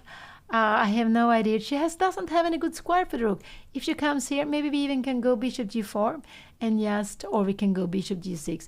We just go after the rook, and the rook doesn't have any good squares, and it's because white is controlling so many squares with this bishop. If you try to put the rook here, for example, let's see this position. If you go rook h6, yeah, we have bishop c1, and we will just grab the rook. So we will even grab more material. And we can see here the two bishops are playing together. So this was a very logical move. White is about material. White wants to either change the queen, or white will even grab more material. And it's just saying, where are you going with this rook? And this rook doesn't have any good square. It doesn't have any good square, because after rook f4, yeah, we get our queen exchange. We're taking here, we take just back with the queen. Now Anna play rook h6, but after rook h6, and the idea is after bishop c1, yes, you can go bishop c1, because we cannot take on d4. You need to go, the queen need to come back, and we can actually even take here. And in position like this, we can see that white is having a rook and a piece more. This is just no chance. So, but anyway, there was no, whatever she did in this position, whatever she did here, and this, it was difficult. Anna went for bishop a, rook h4, knight f3 came. She realized she wanted to go back, but there's nothing she can do. And I think Anna has understood that her attack was not enough. She really tried, but it was just one move missing, and badly placed king on c8. This king was actually deciding the destiny of white's king, I would say. This king would actually made white's defensive ideas working from the whole way, the way Anna launched a very, very exciting idea, but not really enough to catch the king. So rook h6, what will white do? You know, white can also play, I actually expect white to go queen e2, queen f4, and now maybe bishop c1, and then grab the rook. But white played queen e1. White played queen e1. So white wants to take, and the idea with queen e1 is after queen f4, one's going to go bishop c1, and you can see that the queen is trapped. The queen is trapped, and this was the idea, because after bishop c1, we can go here, but we will have this queen exactly exchange, and this is what we're seeing. So her opponent played queen e1, bishop f4, and now we have bishop c1. There is no way for Anna to avoid queen, that the queens get off the board. So Anna will need to play this, but then we can take, and we take here and take, and we see this is rook and a piece up. There's absolutely nothing black can do in this position, absolutely nothing. So this is how, So this was queen e1, was the maybe more forcing move. This was played, rook h6, bishop queen e1, queen f4, and we have bishop c1, queen g3. And I just think Anna will just play out the moves a little bit here and here, and let's see. No, this is not played. This is queen takes.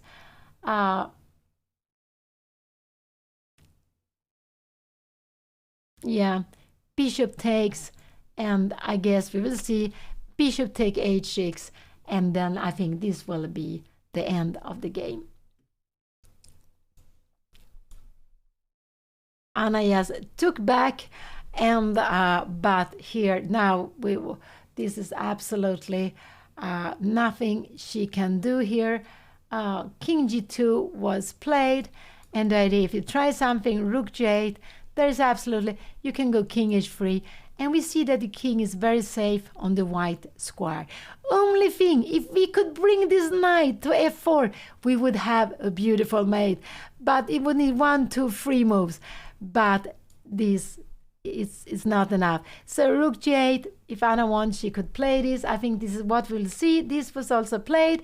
So the king attacked the rook, Anna played rook g8, and after, but there's nothing special. I think we will see maybe bishop e6, maybe rook f1, or maybe bishop e6. Yes, This is not she, because now there is no good square for the rook. If you go rook e7, we have a fork here, so this is a good move. So maybe Anna needs to go rook g6, but then you have bishop f7 that needs to go, and we will go bishop f5, and we will just grab this. So so this is just bishop e6 was a good move. I think Anna will she will, yeah, I don't know, maybe she wants to make some more moves, but there's not so much she can do. She played rook g6, yes, to annoy a little bit, but I believe we will see bishop f7, and after that there's not so much she can do.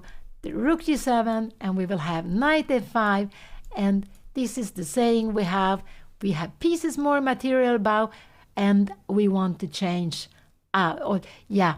with piece mastery, of course, we want to change pieces, and because there will just be less pieces for Anna to play with. So I think this is the position, and unfortunately, this game will probably finish soon.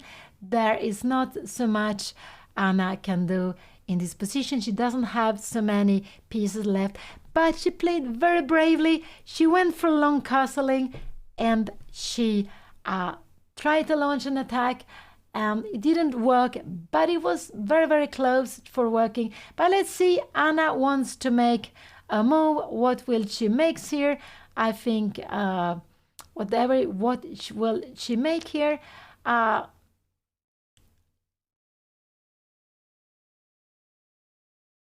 Yeah, let's see what she will do. I think, yeah, she will play rook g7. This was played. We will absolutely see knight f5 here. Absolutely see that on the board. And here it came. Here it came knight f5. And we see that Anna wins a piece, but white also wins that one. And I guess Anna will just resign. And here it came. So there was nothing she could do. There was nothing she could do, actually. And she was, it looks like they are going, maybe the white go out and analyze to look at the game. But, you know, this was, Anna played against a strong player. You see, Platon Galperin, 25-55, rated number 8 in the tournament. He's a grandmaster. And he had 400 points, 450 points more than Anna. So it was like, and he was having the white pieces. And he played the cow opening. I couldn't believe that. He played the cow opening, and we could see that there was a little bit smile on Anna's face when he played that. And Anna, in some moments, she decided to go for this long castling and give a pawn and then sacrifice. But it wasn't enough. It wasn't really enough. But Anna, she went all in. She went really all in. And it's like when she gave a pawn, she understood that she can't play slowly. She needed to play something quickly. There were different ways of sacrificing a piece, but the question was it enough? The way Anna chose, white could save himself, but we saw that Anna's king, I guess it was Anna's king that made it possible for white to defend. And because there were always a check here on g4, there were always, or sometimes also a pin, so it is king on c8, and it's also the knight on the rim that never entered the game, and it's a danger with a knight on the rim. But this was the first round for Anna. There are lots of players still playing the first round. Anna is going to have 8 more games to play. She's coming soon here. She will be with you. She will tell you about her thoughts in the game. And tomorrow she's going to play again. Tomorrow there will be a double round. I believe they will play at 10 o'clock CET. I think so. I think they will play at 10 o'clock CET, 9 o'clock Icelandic time. I'm not really sure, but I believe so.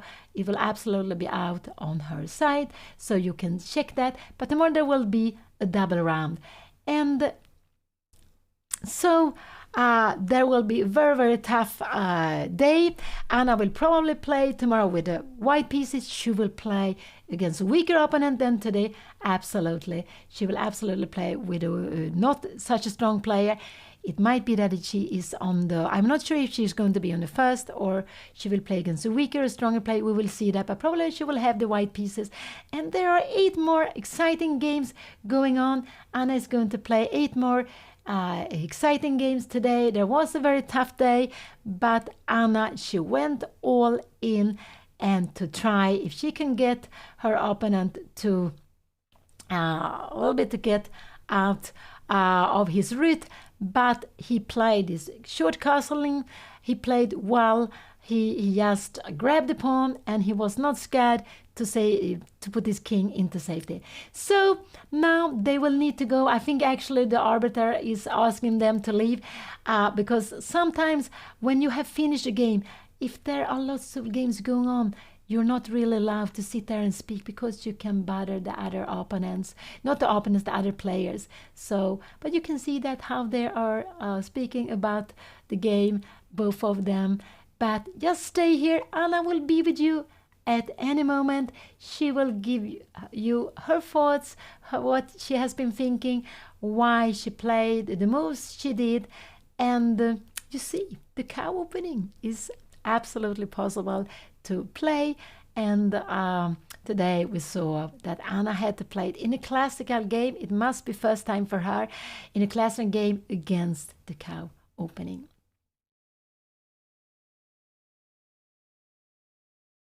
So we can see how they are sitting and analyzing. And this is also quite normal to do. It seems like they can stay there a little bit, that they're not bothering any other players. And that you analyze, and even if you don't move the pieces, but you have some ideas and you say, was this a good move or should I have done that or this? So you're a little bit analyzing a blind fold. And just to... sometimes you do it directly there. Sometimes you go away, you go to the analyzing room and you sit together. And I have a brother who loves to play chess, the uncle of Anna, Don, and he can analyze for hours and hours after the game.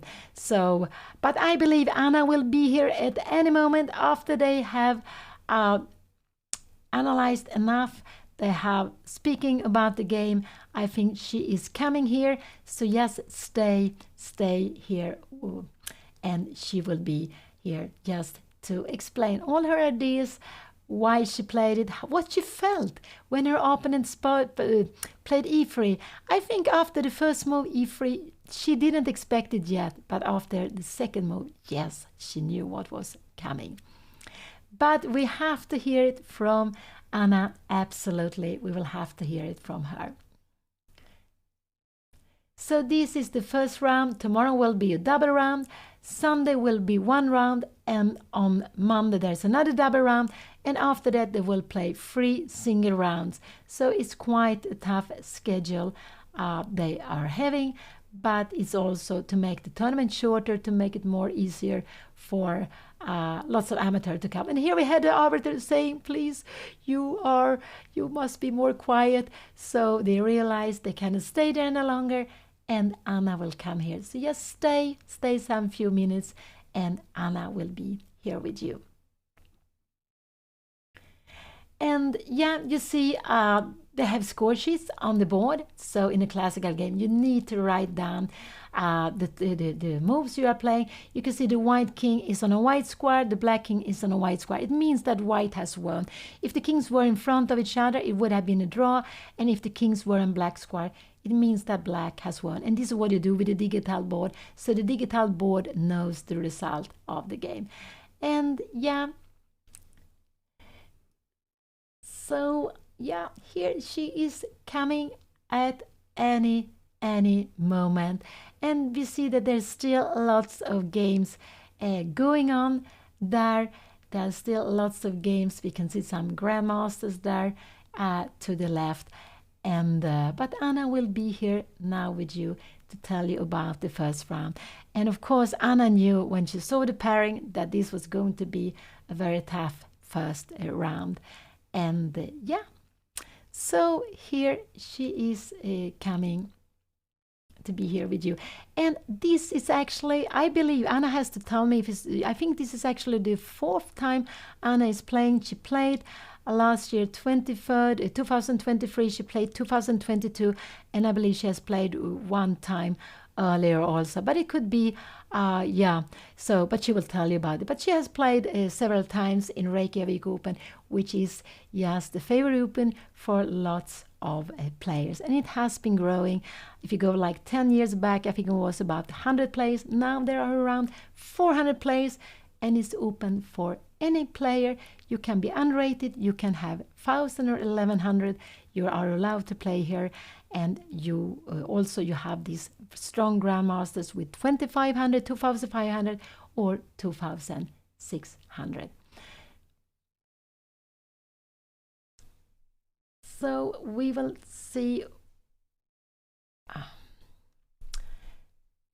Yes, Anna will be here at any moment. She will be here at any moment.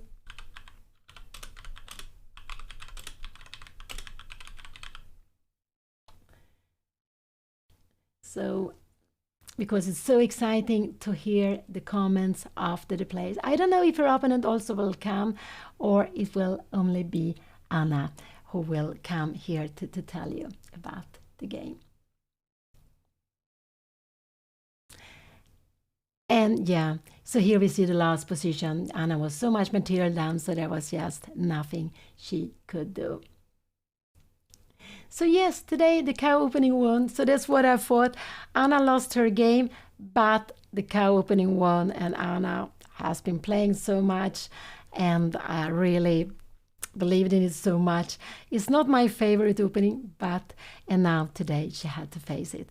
So let's see. She will be with you at any moment. She will absolutely be with you at any moment. And let's see when she will come here. And so this was just the absolutely first game out of this 9. Maybe the cow opening is making history. I don't know if we will see any more cow opening in this tournament. I don't believe her opponent will play it again, but you never know. It could be someone else also who wants to play it. But it was just such a big surprise to see it today.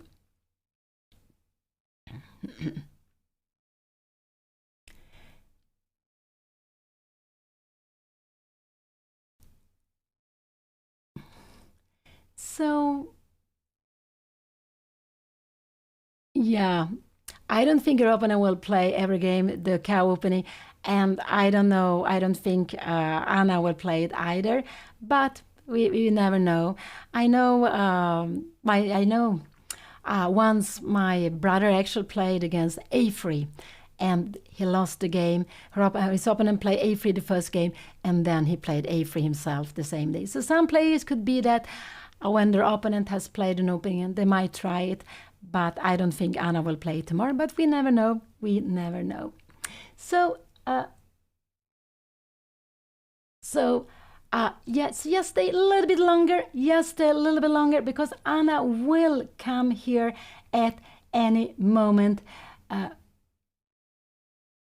Yes, it is true. In that moment when Anna sacrificed a piece, she took with the bishop on h3. It would have been stronger to take with the knight on h3, to keep the bishops and to try to attack that white. That would have been a better way. She would keep the both bishops, because the way Anna played, but Anna will show it, the way Anna played, she felt she had to give 2 pieces, and that was too much, but it was a little bit close, actually a little bit close, that it could have been working.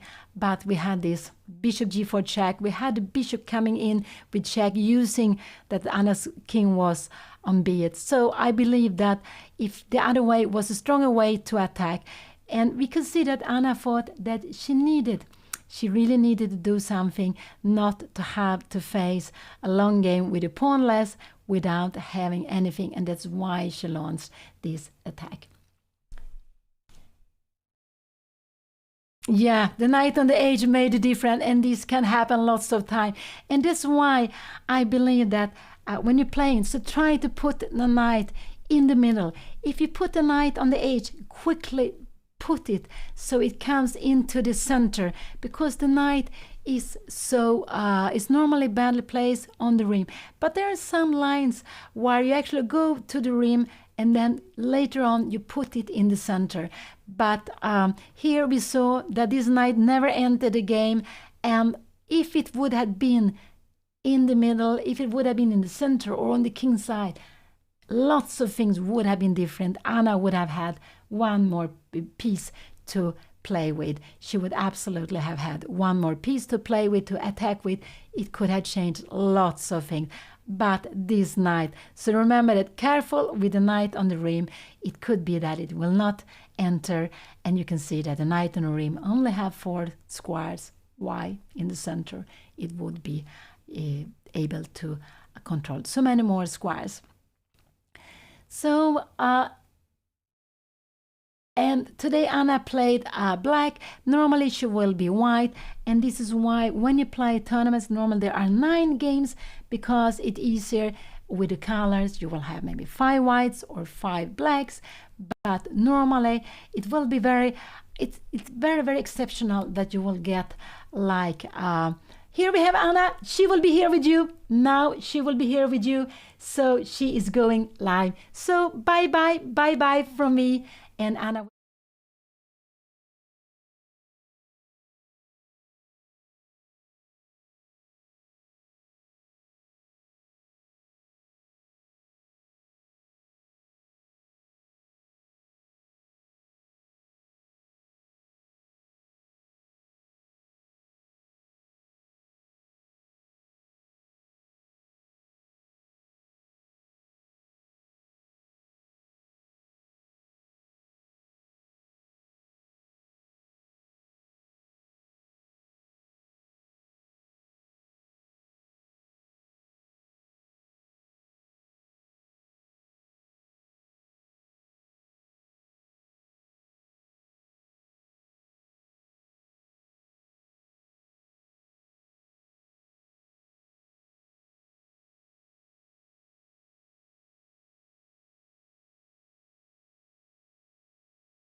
Secondary?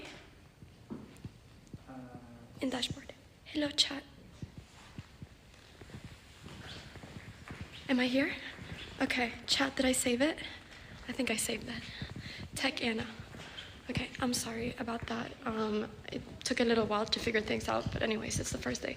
Chat, can you believe that my opponent played the cow opening against me? Like, what just happened? I was so sure that I was winning, like, during the game. Like, I was so sure that I was winning.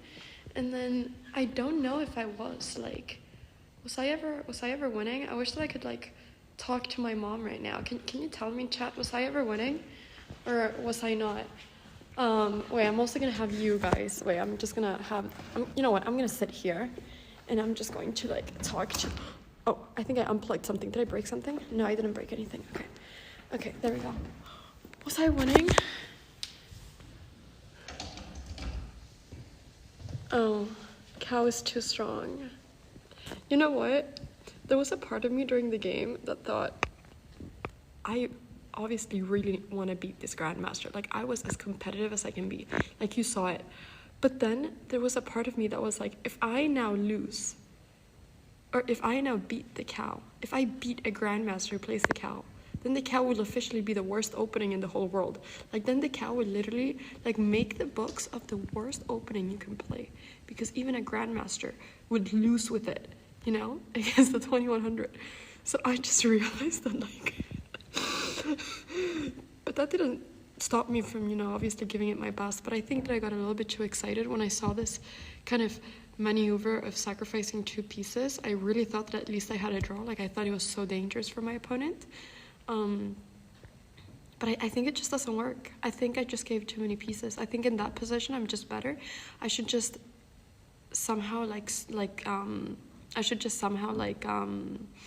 improve my position, maybe play king b8, maybe play g5, and just, yeah, not do anything crazy. But I don't know, I really just thought the bishop takes h3 was good. Like, I really just thought it was good. But chat, does bishop takes h3 work?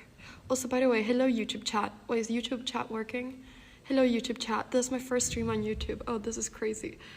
Chat, you have no idea how much, like, panic I had before the round today. Like, I don't understand. I set this thing up the whole day yesterday, and today, obviously, like always, we had tech issues, like, right before, right? So I actually had no lunch, and I had, like, barely prepared before this round. So when you played the cow opening, I was so happy. I haven't had food since, like, 9 a.m. I am so hungry. I could hear my stomach during the game, and I was like, this is awkward. Like, I hope people don't hear this. Like, it was really awkward. Like, it was really loud. I was like, I'm so happy this camera is muted because, like, you can hear my stomach. Like, I am so hungry. I was so hungry. But, yeah. Guys, chess is hard. Chess is hard. Also, you have no idea about this, but I'm gonna give you a piece of inside information, okay? Like, nobody knows this, literally nobody. So listen, like, everybody that's watching this live, you guys are getting some inside information. Super Grandmaster Jules Moussard came to me before the game started. He came to me and he said, Anna, if you win today, I will gift you 100 subs. And I was like, yes, you know, let's do it. And then he thought that I was completely winning. So he came back to my game several times because he was panicking because he thought he was losing a bunch of money. And he was so scared he came to watch my game, like, you probably saw it. Like, he came to watch my game like 10 times. He was so scared. When I sacrificed everything and all my pieces were around my opponent's king, he wasn't calculating, but I could see the panic in his face. Like, he was so terrified because he never thought I would have a chance of winning. He was just so funny. It was just so funny. But yeah, it was really fun to play again. I don't even know what time it is. Oh, it's only like 6. Oh, this was like a short game. Yeah, it's so fun to be back playing chess, guys. Like, you have no idea how much I've missed playing competitive chess, and like, today really reignited that spark for me. And I realized that when I was sitting there and calculating and everything, like, I'm the same Anna that plays classical chess every tournament, and I'm really happy. Like, I'm really, really, really happy. And I think I found some good moves. I think d4 was good. Let me know if my mom roasted it, but I think d4 was good. The sacrifice of the pawn, like, my mistake was miscalculating the sacrifices of the pieces, but it looked really good. So, yeah, I'm actually quite happy. I'm actually quite happy with the game. And also, I think one problem that I had during the game was that because I like only played the cow opening and blitz, my brain was like, this is a blitz game. This is a, you know what I mean? This is a like online game. Like, I was like, let me sacrifice and do crazy stuff, you know? It's like, Anna, this is a classical game, but I've never played against the cow in classical or never seen this position in classical. So I was like, so not in the sense of me like playing fast, but in the sense of me like sacrificing a bunch of pieces. But I also have to say something. Like, when my opponent went 1e3, I started thinking like, there's no way. But I was like, what opening starts with 1e3? But I was like, there's no way. Like, I could almost have played e6 if I knew he was going to play the cow. But then he goes d3, and I'm like, is he baiting me? Is he trying to, like, play the hippo? But is he baiting me?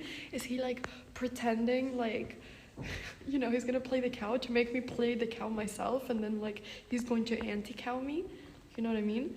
So I got really scared of the psychology here, and I was like, no. So I played, like, d5, e5, knight f6, and then he goes knight e2, and then I started laughing in my brain. I was like, there's no way.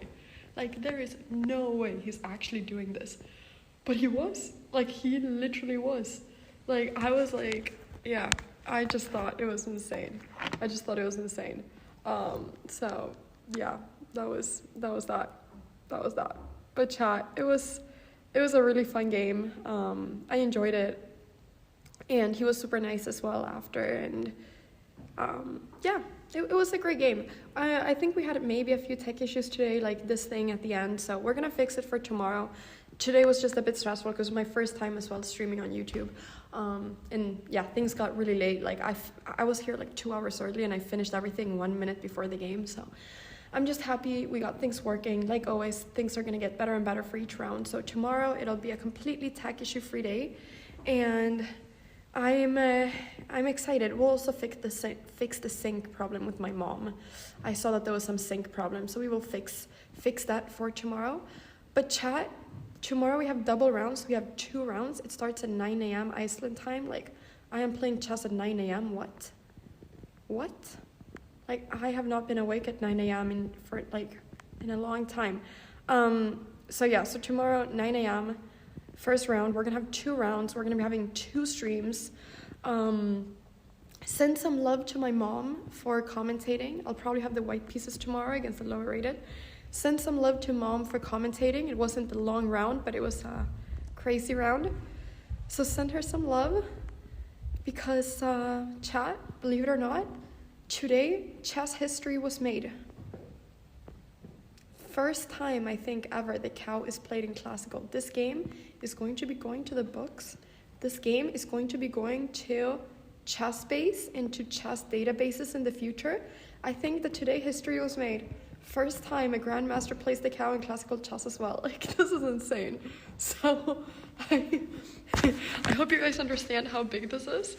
And once again, send a big heart to mom for commentating, for being here. She's been a trooper yesterday as well. Like, we were setting things up. She was there like for so long, supporting and everything. So send her some love.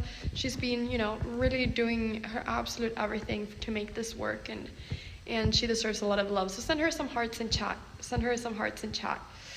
There we go. But guys, I just want to say that we've officially made it. The cow has become theory on chess.com. The cow has now been played by a grandmaster in an international chess tournament in classical chess. And this is just the beginning of the cow. Future generations will look at this game and will get inspired. I am sure.